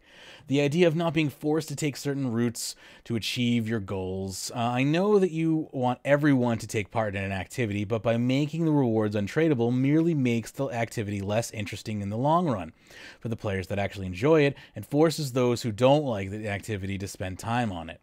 Example 1. Let's just take safecracking as an example. There are no must-have rewards in safecracking, so it does not force itself upon the players that don't enjoy it. That's good. But there were brought in 2 new very interesting items, the Shock Absorber and the Elf Reset. Making these items tradable would mean that players that enjoy safecracking could make some very decent money from it. Looking away from the Shock Absorber being completely broken and would have needed heavy balancing to ever be worth using if it was tradable, and the same for the Elf Reset, as many players would be more than willing to pay a good sum for it. If this was used on more activities, they could be held alive for a long time. I don't disagree with anything they've said so far. Like, I've always been for having these items like be able to be sold, because I think it adds value to skilling, and it gives convenience to people who have a lot of money, which is generally, you know, PVMers. Example number 2. I use Castle Wars as example number 2. We currently have 2 different Castle Wars players. Player 1 hates it and is just AFKing the whole game to get his comp requirements, and player 2 who likes it but hates the rewards are useless for them, and the game is just filled with player 1s. Rework the Castle Wars reward table, add in tradable rewards that should have some sort of sinkhole mechanic to keep balancing on long term. Add the Castle Wars requirement items as a reward from a new minigame called AFK Room, where you can just AFK for the same amount of hours as Castle Wars. This way, the people that AFK'd Castle Wars for X hours don't feel that their achievement is diminished. I hate that people where we're trying to, like, I don't even know what you curtail for these people who, like, sat in Castle. Yeah, like, why do we have to justify their stupid, bad life choices? The outcome from this would be that people that enjoy Castle Wars would have an incentive to actually play it, as they don't feel their time is wasted, as it rewards them with some items that they can sell for gold. And for the other players that will never touch Castle Wars, can now use their favorite money-making activity to buy the rewards from player 2. This is a way to revive and keep things that are seen as not worth it alive for a long time. Now, my problem with example number 2 here is, again, that devalues skilling. Unlike option number 1 or example number 1, where that does kind of add value to skilling, option 2 is creating goods from a mini game opposed to the skill, which is a dangerous and slippery slope, as we've seen with PVM. So I'm not crazy about that idea. I'm on the same. I like number 1. I do not like number 2 at all. And the whole having to justify these people who have spent countless hours, what is it, like 2 months of in-game time at Castle Wars, just AFKing, ruining the experience for everyone else who actually wanted to play Castle Wars, which is probably like 2 people, let's be honest, but still, ruining that experience for those 2 people, like that's you know, it's just silly. If you're worried about the actual experience of the game, all you need to do is put participation points in there like they do at Pest Control, and, you know, people who just sit there AFKing aren't, if they're not participating, they get nothing out of it. They get kicked out, and they get blocked from actually entering that for about 20 minutes or something. If I could ask you to just read the rest of this, I got some noise going on here. Why do developers make things untradeable? Retaining an artificial popularity. By making rewards untradeable, you can force people to take part in a certain activity, often with the outcome of abusing the activity. 2, creating an achievement for the users of the activity. I can see this is important, but this can be done through cosmetics / pets or other forms of non-game affecting methods. 3, easier to balance around. By making something untradeable, it is an easy solution to not want to go through too much balancing, but it is the lazy road, in my opinion, and it will bite back in the other end again when the activity becomes dead content. This does not work in all areas. I'm not saying that they have to remove untradeable items from quests, for example, as these are a crucial part of the game and it is hard to implement other means of rewards. Even though I'm not a big fan of quests, I know most of RS is. The idea of every skill needs an overload is something I agree and do not agree with. The idea of every skill needs an overload is something I agree and do not agree with. I don't think overloads are a perfect solution, but could be with a little tweak. Make overloads tradable, but not drinkable before you add X to it, with a herb law requirement of 96. This way, people that bosses are... So saying that you still have to add something to them, and just make them tradable. You had it the first time. There's no need to. there's no need to bow out. We have supreme overloads now, so normal overloads should be tradable. Yeah, no one in 2018 is drinking extremes. a normal overload. No, that's right. I mean, even if they don't want to do overloads, at least streams tradable. So then it's a lot easier to make your overloads. Yeah, you know, for sure. Anyway, this way, people that bosses a lot are not forced to make extremes, overloads, supremes, or super anti-fires, but could buy them from the GE. So they don't have to go through all that work to do what they love, but they would still have the level requirement to actually use the potion. This way, every skill would have a utility without forcing the players to do something they don't want to do. The 5-year skilling plan is very interesting, and I really hope that Jagex will choose this strategy through it to make RuneScape a place where you do what you want to do the most without it feeling like a job. I could talk about this forever, but I will limit the post to this so it doesn't get too long. Please ask if you have any questions or have any arguments on why things should be untradeable. Sorry for spelling errors, bad English. I'm not a native speaker. So, Mod Timbo has put in a post on this and says, sorry, I wanted to write this yesterday and got 80% of the way through, but totally forgot to finish it until today. Hope it's still relevant. As it's me mostly making these decisions, I think it's worth responding to because I do think it's an interesting topic, although I find spreadsheets fun, so there you go. RuneScape is one of the few MMORPGs out there where a large percentage of endgame equipment is tradable. GP is very powerful in RuneScape. It can vastly increase the rate in which you can level. You can buy enough good equipment to kill any boss in the game, and it can give you convenient benefits. I just want to get that out there before I carried on because RuneScape is somewhat unique positioned concerning tradability. I visited CCP, the guys who made EVE Online, a year or two ago, and was absolutely fascinated by the fact that 99.9% of the items there are tradable. I love that. ISK, EVE's in-game currency, is king, and making money there is even more powerful than it is here. What astounds me is that it just works. Both games' economies are vastly different in terms of what they do to make cash, but it made me question whether or not untradeable items was a bad thing. Should we be making more things tradable? Should items typically untradeable like minigame rewards, holiday event items now become tradable? Would it bring activity to those things? Are they desirable enough to warrant them being traded, etc.? My end feeling after exploring it a lot internally and thinking about it was that it wasn't, and what we have right now is about the right balance of tradable versus non-tradable. You've already explained the reasons why items are untradeable, either prestige that you've earned the item, or like with the holiday items, they're souvenirs of I was at Easter 2012, etc. I also wouldn't call it lazy, but the third reason is for balancing reasons.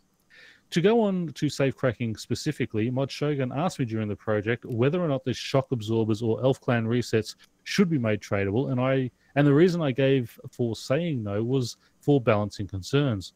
Earning those items yourself takes time. Time is money, and an investment meaning that the powers of those items can be higher than if they were tradable. If they were available to be sold to players, players could earn theoretically infinite numbers of each, and that causes balancing headaches. I don't feel, for example, that someone should be able to pay to be immune from stunning via pickpocketing for hours at a time. That's why it's okay to be like that currency, is that the reward payoff for players who safe crack for hours at a time to earn that opportunity. I ended up writing a ton more than I had intended, but it's a cool subject, and writing a mini dev blog on the Reddit post isn't always a bad thing. Good post. And then someone has actually come in here, and thank you, RSN name Echo. There was a poll back in 2014 about making holiday items purchasable with loyalty points. I remember reading that you were planning changes for the loyalty system. I just want to know if this was scrapped or forgotten about. Timbo adds to that as well. I can't really give an official reason to that, but I think the player feedback from the poll showed that it was not something we're in favor of doing unless it was repolled and passed with the required majority. Now, it actually passed with a fair majority at that time. I think it was like 62 or 63% back then. I'll look into it. I believe it was 60 or something. So I yeah, think it was about 60-40, I think, back then. Yeah. But yeah, so that is it. So I mean, but certainly I think, having untradables in the game is important in this game. It does give that prestige, and his reasons for not having the safe cracking ones are very good reasons, because obviously there would be some serious balancing issues if that were the case.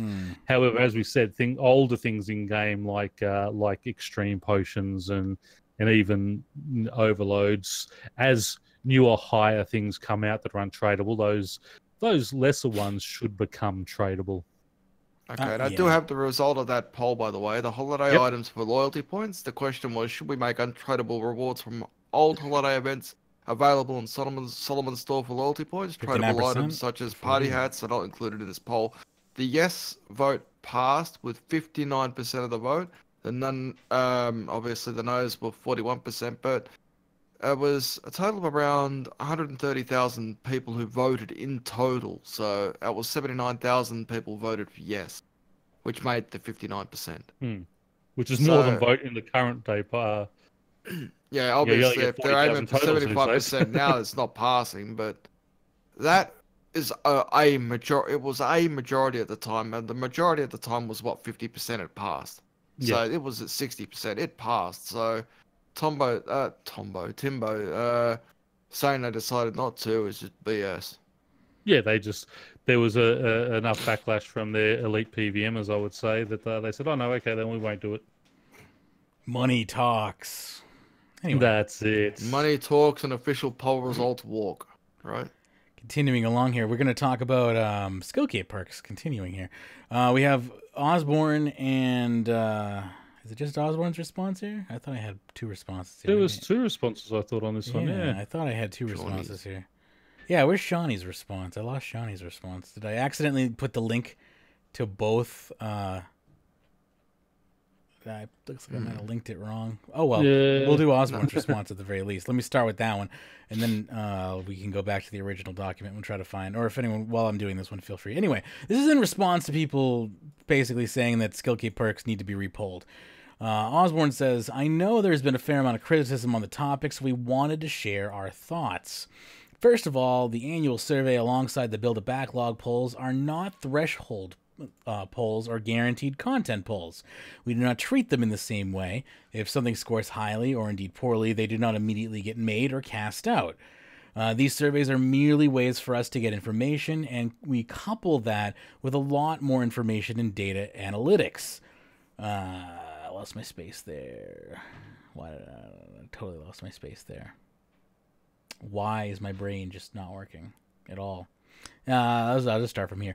These surveys are merely ways for us to get information. We are looking more broadly at the update and using a lot of data sources. I also see a lot of people complaining about the wording, but I think that misunderstanding how we use the results as we see the survey as only the first step. For example, look at the skill cape quest.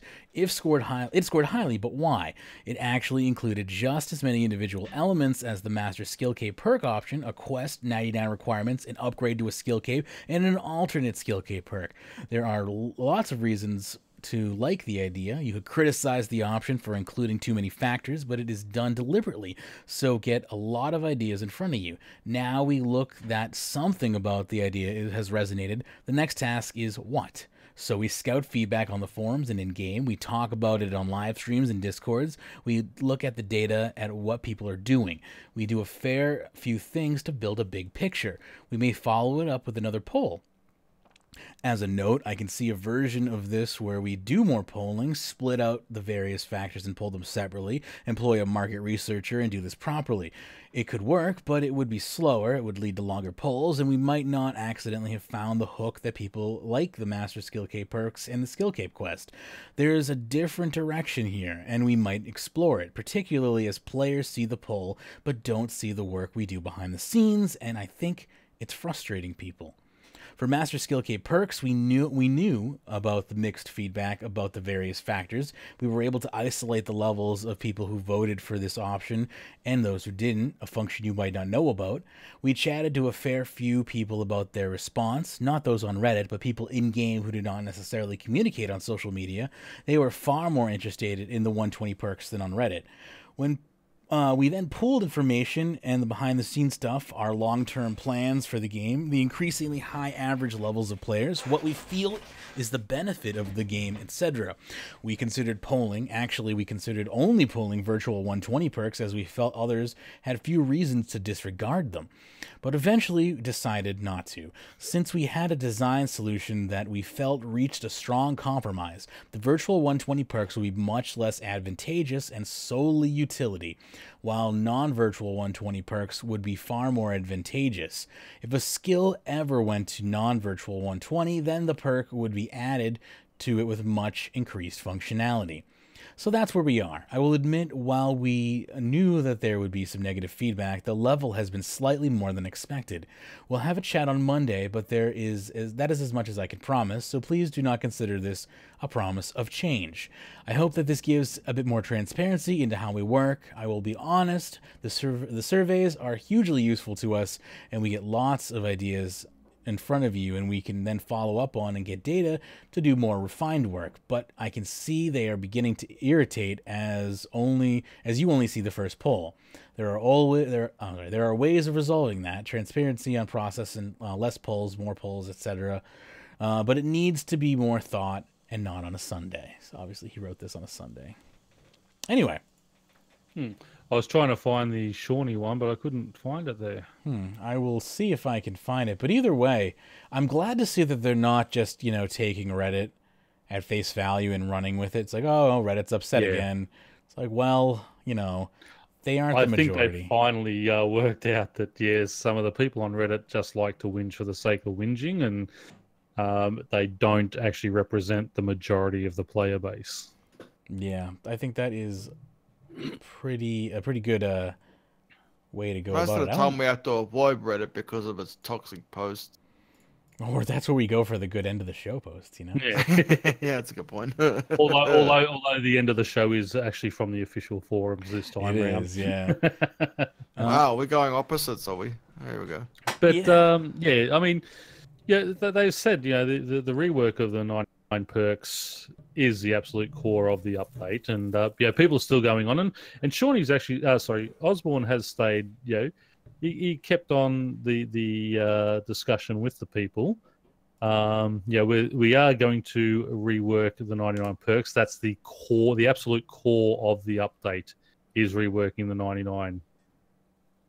And then that the 120 perks are just going to be a little add-on, but not really major. Good stuff. Yeah, and I honestly think it's good stuff. Like, I want to see those perks, and I'm glad to hear that they're not going to let Reddit basically push them around. They're taking feedback from multiple data points.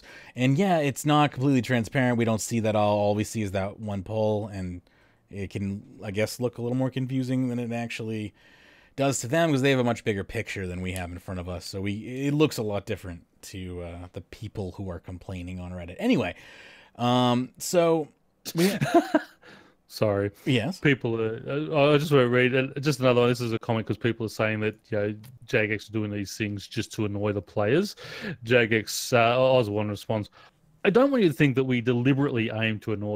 I have come to learn that you can't make everyone happy with every update. The job would be very easy if you could. Instead, we try to do the best for the game and the players as a whole, both short-term and long-term."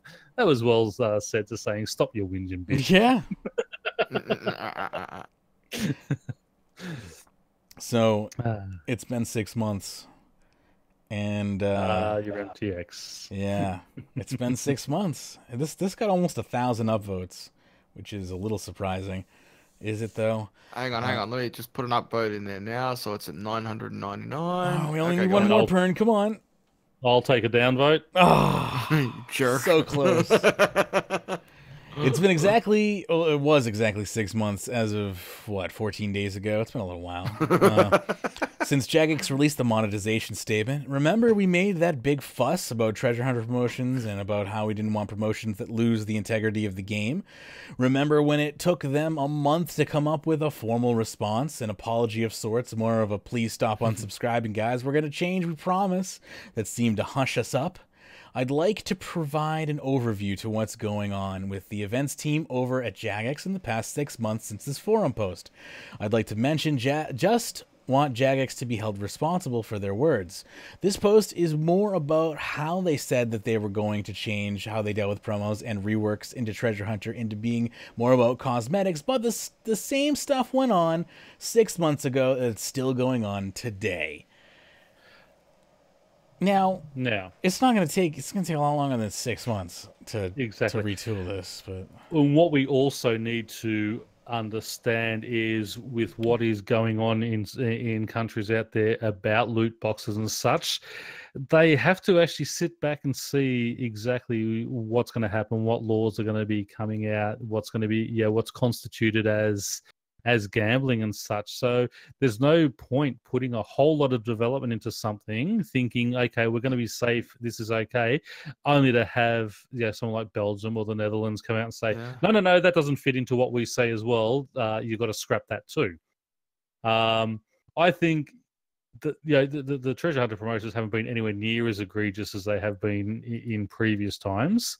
I've never had a real issue, but I think even myself seeing what has come out, there's just nowhere near the sort of that desperation of, I should be buying keys to get this, because I don't think they've had anything that's been great. Those smoldering lamps that they re-release for people who do want that bonus XP and such, but I don't think there's anything major out there that's really going to upset a lot of people about it. No, also the loot boxes also is actually being discussed in Australia at the moment. Oh, really? But right now there is no consensus at the moment because each individual state is going to come up with their formal response on their opinions on loot crates or loot boxes and stuff like that, and then we will have an official response. Screw Australian responses to things. I know it's legal in New Zealand. I know it's legal there. They allow betting ads to be running virtually 24/7 over here. I was watching our weekly, our nightly news over here, which is on at 6 o'clock till 7 o'clock, and there were 32 betting ads. Do this, get $50 bonus bets and all that type of stuff. Yet they cancelled. Poker Stars is not at a play here because it's online gambling. Double and they're standards. also considering banning Lotto Land as well, I think, as well. Yeah, Lotto Land's another one that's going to be going. But, I mean, I'm sorry. During the news, you're doing all these. I try and make my kids watch the news, and all we're getting is all betting ads. And my son said, can I put $10 on the Conor McGregor fight when it was on a few months? Geez. No way! You're 15 years old. Besides that, Conor McGregor had to fight with the bus, not his UFC opponent a couple of weeks ago. No, not the Merriweather one. The fight before that where he kicked the guy's ass. But yeah. Anyway. Continuing on. Yes. So let's see here. The content rating system. Whatever happened to the content rating system where we could vote on recent updates with a star of 1 to 10, rating system with a 300 character comment section, a place where we can voice our say and be heard by the dev team by critical feedback and key areas of improvement directly. I've heard literally nothing about this since the showcase on the forums. I suppose it has been watered down to the did you enjoy playing RuneScape today thumbs up, thumbs down poll. According to ModCam, the customer service satisfaction tool, thumbs up, thumbs down, gathers over 7,000 responses a day and does provide helpful feedback to dev members. New development team members include While we are seeing new content being put in, a ratio of about 3 to 1 of it has gone to OPXP promos, seasonal promotions such as Thanksgiving and Easter events, which we didn't get this year, or recycled content with cosmetics sprinkled in. According to ModCam, promotions have a linear release schedule and are easier to put out than content, which relies more on systems and that have to be developed by multiple teams. Of the updates that came out after this post, I've split them into 4 categories. New content, it's content that's billed as new, even though we were promised it years ago. Promotions, any type of pay-to-win money grab event. Recycled, content taking up an update slot but is just reused or with minor adjustments. Patch weeks, good job ninjas for improving the game. You guys are doing it consistently. So then they break it down by categories here, and you can see throughout 2018 what's new, what's promotions, what's recycled, and what's patch weeks. And obviously, this is designed to obviously point out that there's much more promotional content than anything else. And it says, and from the promotions, I've separated them further based on their general rewards and prizes. So again, this is actually more interesting to me. They've broken it down into cosmetic, XP, bonus XP, skilling, quote-unquote events, other, and others. So this is interesting. So cosmetic included Ghostweave Returns, Rainbow's End, Ocean's Alliance, The Archer, Faceless Assassins, and the Equinox. That was awesome. All of those, I think, those are all good events. Like, as far as I'm concerned, yeah, those are all good. Yep. Those are events where you play Treasure Hunter and you can unlock, skips and whatnot to get, it done quicker or faster. If you need a little extra help at the end, you can put money in. That's whatever. It's not, I don't like it, but it's not that egregious. I'm not going to complain about it too much. When they start designing the games around mechanics that force you into that situation, that's when it becomes a problem again. But again, I'll move along. XP included Apple Jubilee, Celebration Lamps, Hydra Lamps, Chaotic Tomes, Genie's Gifts, and Smoldering Lamps. So if we could just take that category and the bonus XP category being Supernova, Lava Lanterns, and Unstable Stars, if we could just delete those two categories, I probably wouldn't have much of a problem with Treasure Hunter. Yeah. I actually don't. I'd love to just delete XP altogether, but I don't mind the bonus XP because it's still it makes you work at least a little bit. It still makes you have to do the skill a bit. Yeah. If anything, bonus XP less egregious, but I definitely want to see the straight XP ones just gone. Just don't. They're bad. Yes, they probably make the most money. Good. Even myself, as someone who has no issue whatsoever with Treasure Hunter, would love to see straight XP drops gone. It's just, I don't... Absolutely. Again, they probably make the most money. It's not healthy for the game long term, I don't think, straight XP, because especially when a lot of the skill levels are only 99, there's only a couple that are 120. That's right. You can essentially max a skill out fairly easily just by using those if you really wanted to. So they have events here listed as well, Going Like Clockwork, Zodiac Festival, Spring Fair, and Tribal Trials. Good. The Spring Fair this year, I don't think it had anything on. Well, you could buy... I suppose you could buy some of the cosmetics. You could buy all of cosmetics this year with... But they weren't really treasure hunters as such. But he's looking at full-on cash grab promotions. Yeah. So okay. And although you could have picked them up during the treasure hunter, though. During that time. So, I didn't know that, but... I actually think the fair was done fairly well this year, being, if you wanted to unlock the stuff with the rune coins, you could have done that. That's, or you could have just, gotten lucky and gotten it through playing the game. And apparently these DXs, those rewards were also on Treasure Hunter apparently at times. So there was a way to win them there as well. I think those events are done fairly well. Go ahead. Exactly, because you know exactly what you're paying. If I want to have that pet and I want to pay 95 rune coins, I can go and do that. I know exactly how much I'm paying. I'm not paying for a chance to win it. Yeah. So those ones I think are probably the best ones. Yeah, I agree. Their quote-unquote events, I think, tend to be some of the best Treasure Hunter content. Other includes Dimension of the Damned, Double Dragon Chests, and Gem Stacks. I'm not a fan of Double Dragon Chests or Gem Stacks. No, I don't consider Dimension of the Damned a promotional. I consider that a PR event, if anything. Yeah. But... Boy, wasn't that a PR disaster? Yeah. You didn't have to pay anything at all for that, did you? No. There was no... No, it was a pre-entry. No, so that was actual just game content. Yeah, I don't know what he's talking about there. So I don't know. I don't think that should be included in this one, but yeah. So this guy, he's got a lot of information here, and he continues on. But I don't know. Do we want to read all this? We can, but he's. Just... I think what we just spoke about up ahead is pretty much it. And I mean, as I said, he's complaining about recycled content. Winter Weekends, Hades, Skolan, Fenrir, the Criminal Bolts. But Criminal Bolts wasn't really recycled. It was an update they did. They gave the actual bolts buffs. Endgame replayability. Yeah, well, that sort of replayability of a quest. Return of the Mimic Boss. Yes, that's recycled. But still, they are still updates that have come in. And also The the Mimic event's now a permanent feature now. Yeah, the rebuilding Edgeville, that wasn't really a recycled event. That was, I actually quite enjoyed that. I thought it was a little short. I would have liked it to be a bit longer, but I didn't think that was a recycled event at all. no, that is actually new content. You are fixing up Yeah. an area of the game that had problems. So I do sort of, you know, the spring fair being classed as a promotion. Yeah, but I think that's sort of that's one of those things like the beach event now that is in game, and promotions I would class more as being things you do more on Treasure Hunter than anywhere else.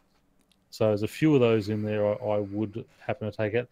Vic the Trader, I wouldn't call that a promotion. You are trading your bonus XP in, but again, you are not buying XP or anything from him to win for that.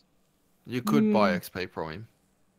You could buy the stars. They're not Yeah. bonus XP. They're actual lamps. You can actually get XP lamps from them. Yeah, but you have to trade in your other XP for it. It wasn't you're not spending actual real coins for it, is what I'm saying on those ones. All right, I get you. So I wouldn't class that as that. So anyway, but yeah, it's interesting, and I mean, people are still jumping up and down. I think, as I said, they have tamed it down a lot, and as I said, we've just, with what's going on in the world, we have to be a bit more patient and just give Jagex time to find out exactly what's happening, because I don't want them to waste 6 or 12 months of development of new things to make sure, you know, it's all around this, and then have that sort of having to be thrown out the door because the laws have all changed, when those people could be working on real game content for us.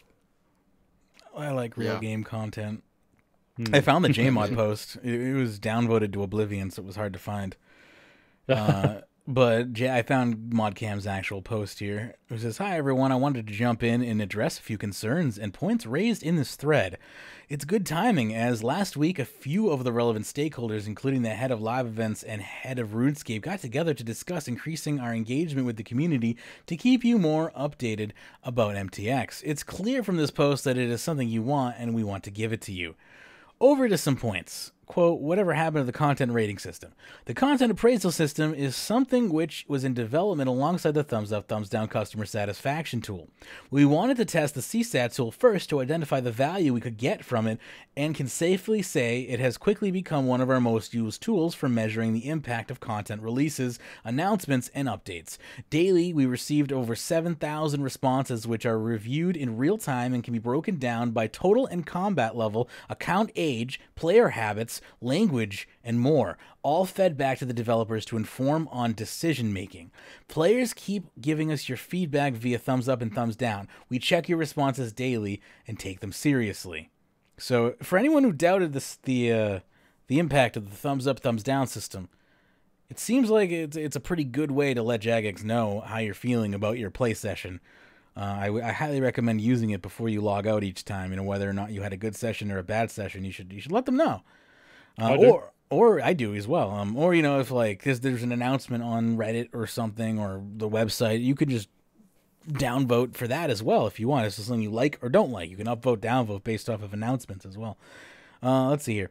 Quote, while we are seeing new content being put out at a ratio of 3-to-1, it has gone to LP, XP promos, seasonal promotions, or recycled content with cosmetics sprinkled in.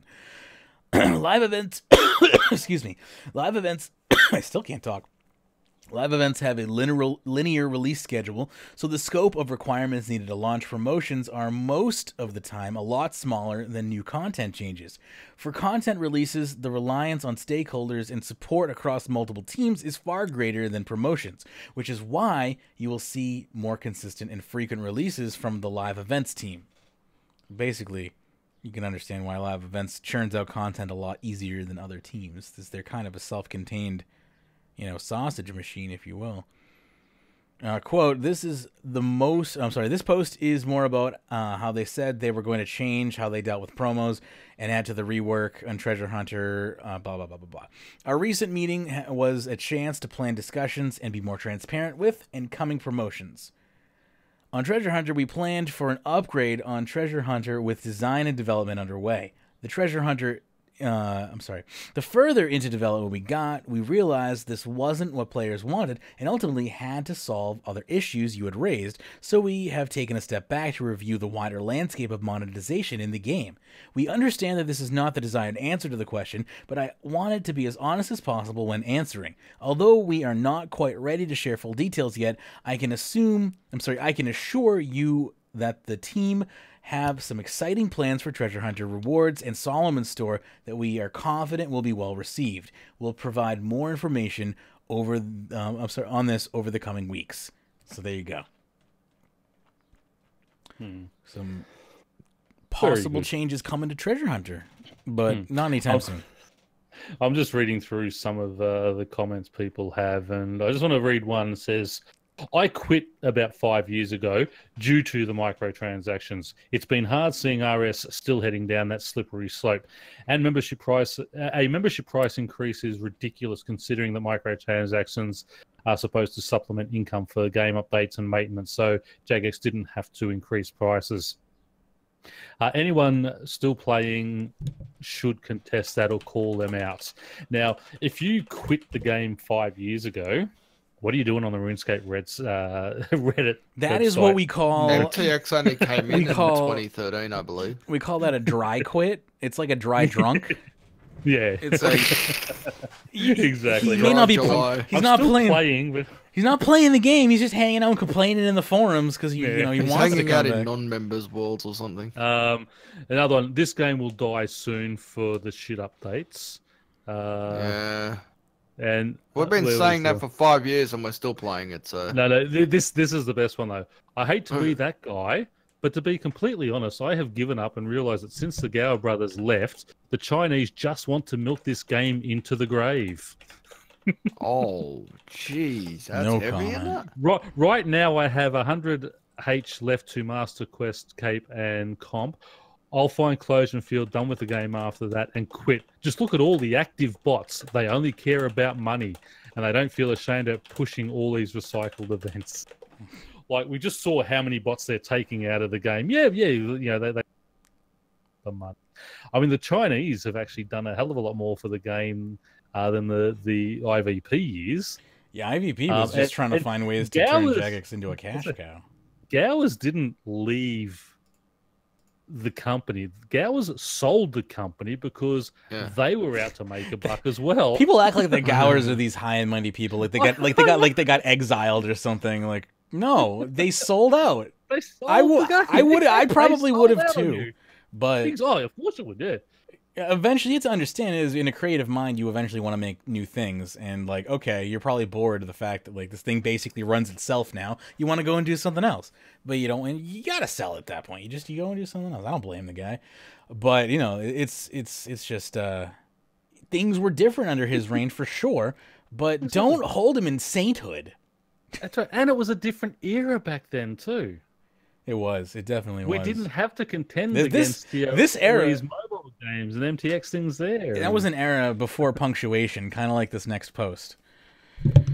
I gotta actually like get into my monitor here if I'm gonna try to read this. Yes. And I'll try to read this. Just to give people a thing. This is one block of text. I feel like I should go to the bathroom before I read this, so I don't piss myself. It's one of those kind of forum posts which gives you the shits. I'm going to take a deep breath and try to read this all in a single breath.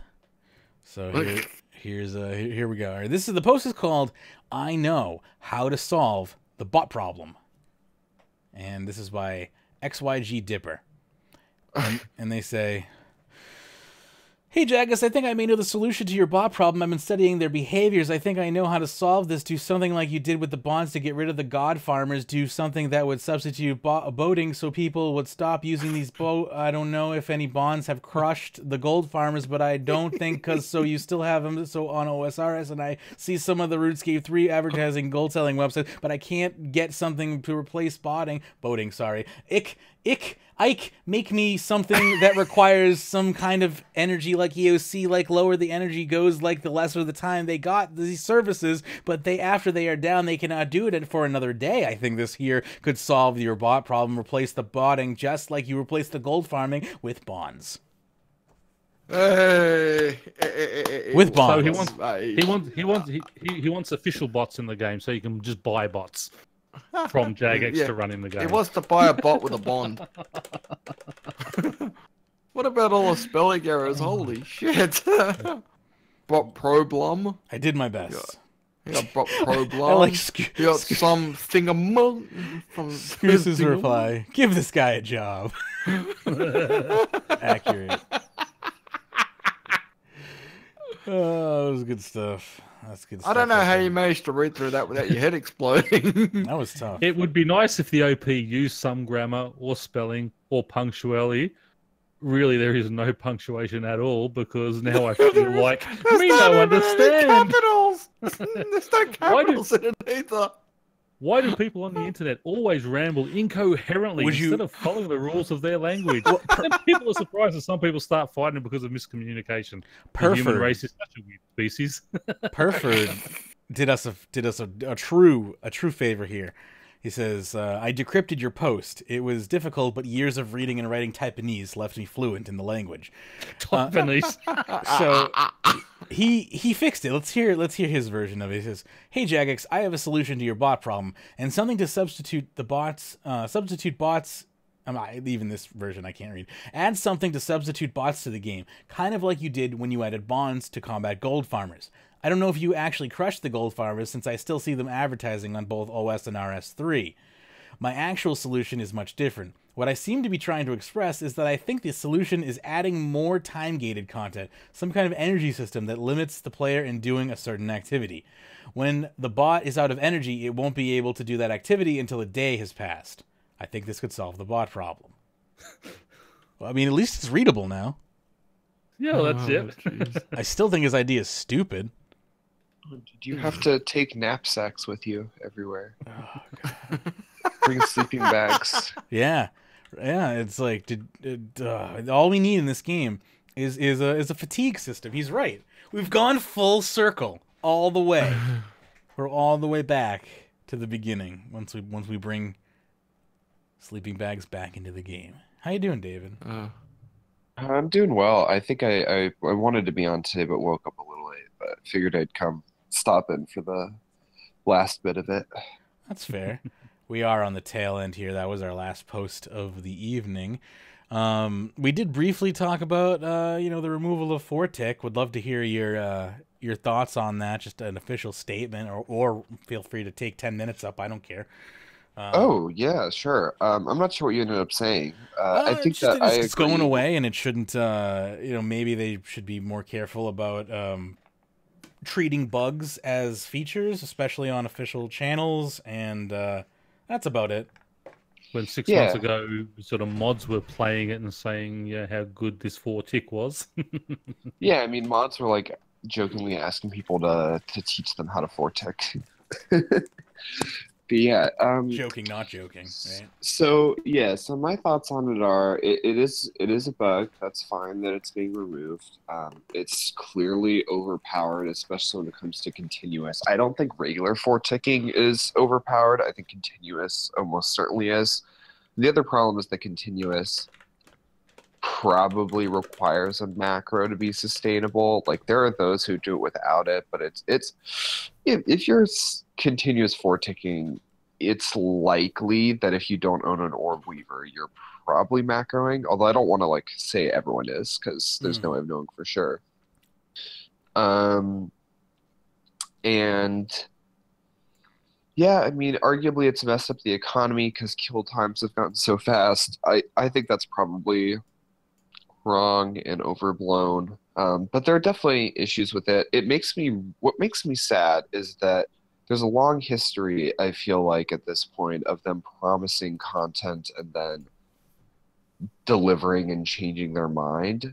And so for the longest time, and I'm sure you remember this, since RuneFest of 2018, was it? Or RuneFest of 2017? Which one was it? I can't remember.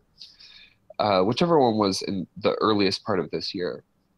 But they were like, the reason we're not going to remove Forticking yet. And then what was more is they said the reason we're not going to remove Fortic is we don't have a solution that we can replace it with. Yeah. And so over and over they said, we will be removing it. The reason we haven't is because we're still working out a replacement.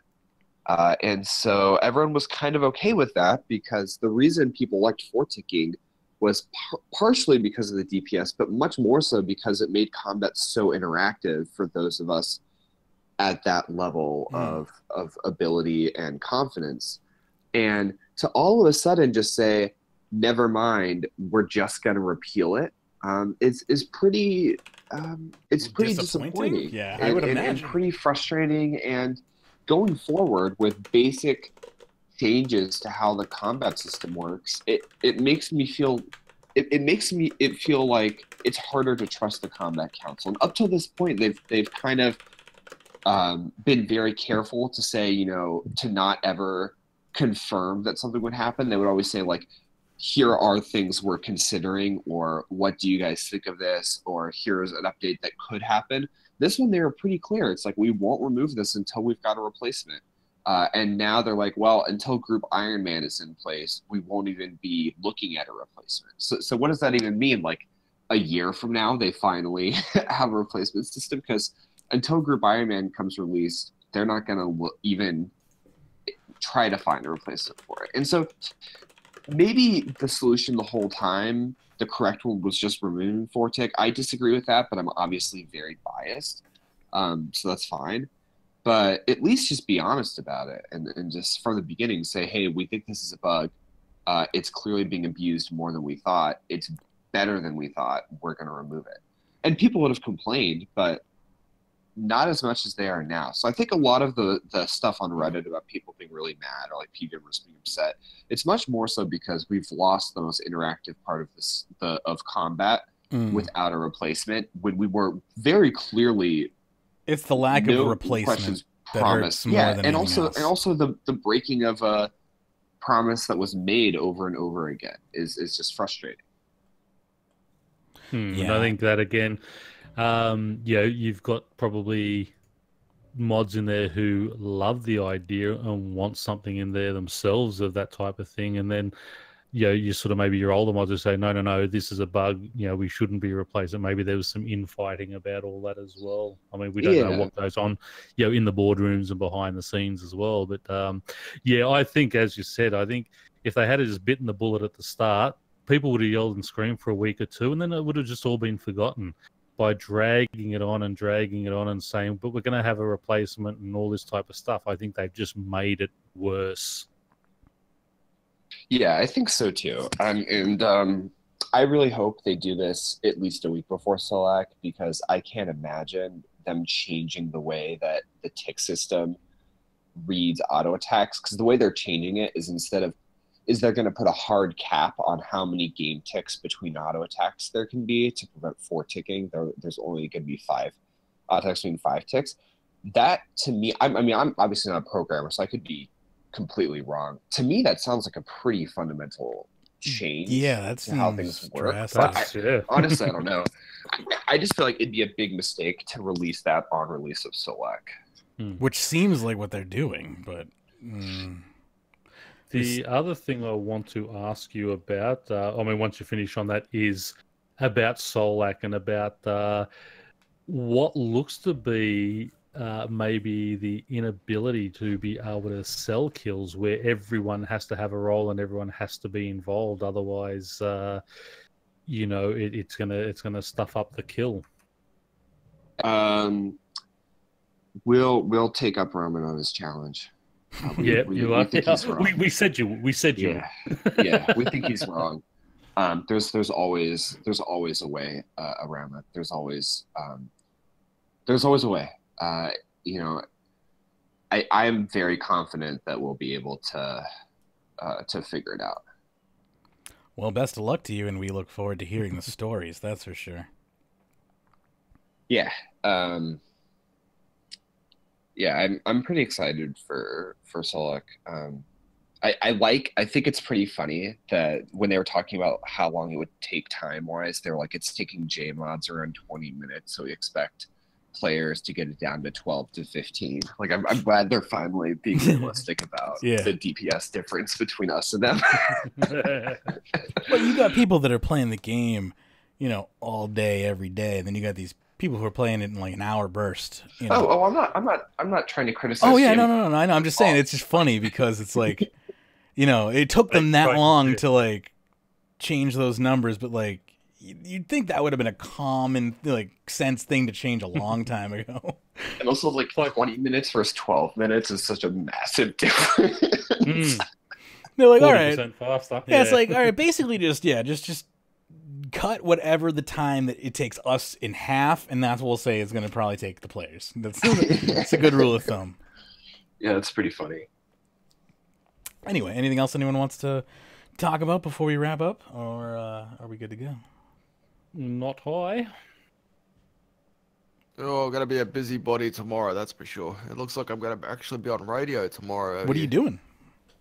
What are you gonna It looks like I'll be probably talking about unfortunately it's politics, this one.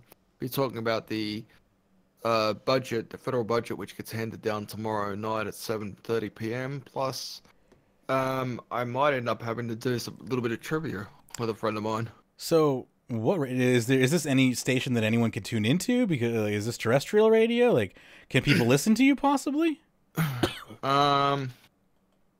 You can. I think right now you can listen to it streamed at the moment because I think it was the the media commission out here in Australia actually took away their actual license, so they're actually only able to air a couple of days a week, but the rest of the time it's actually streamed. Gotcha. Oh.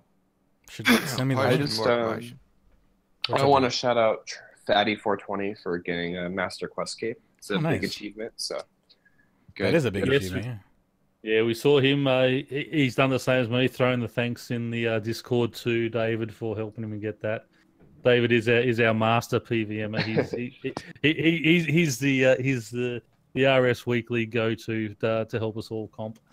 Yeah, he AOD and Next lore books is what he got with me. So you got him the AOD.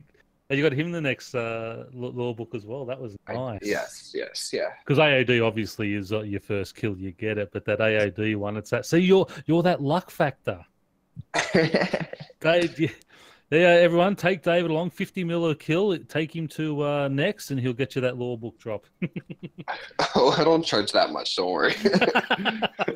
I charge one mil a kill. There you go. Yeah. I was trying to get you some extra. No one would pay that much.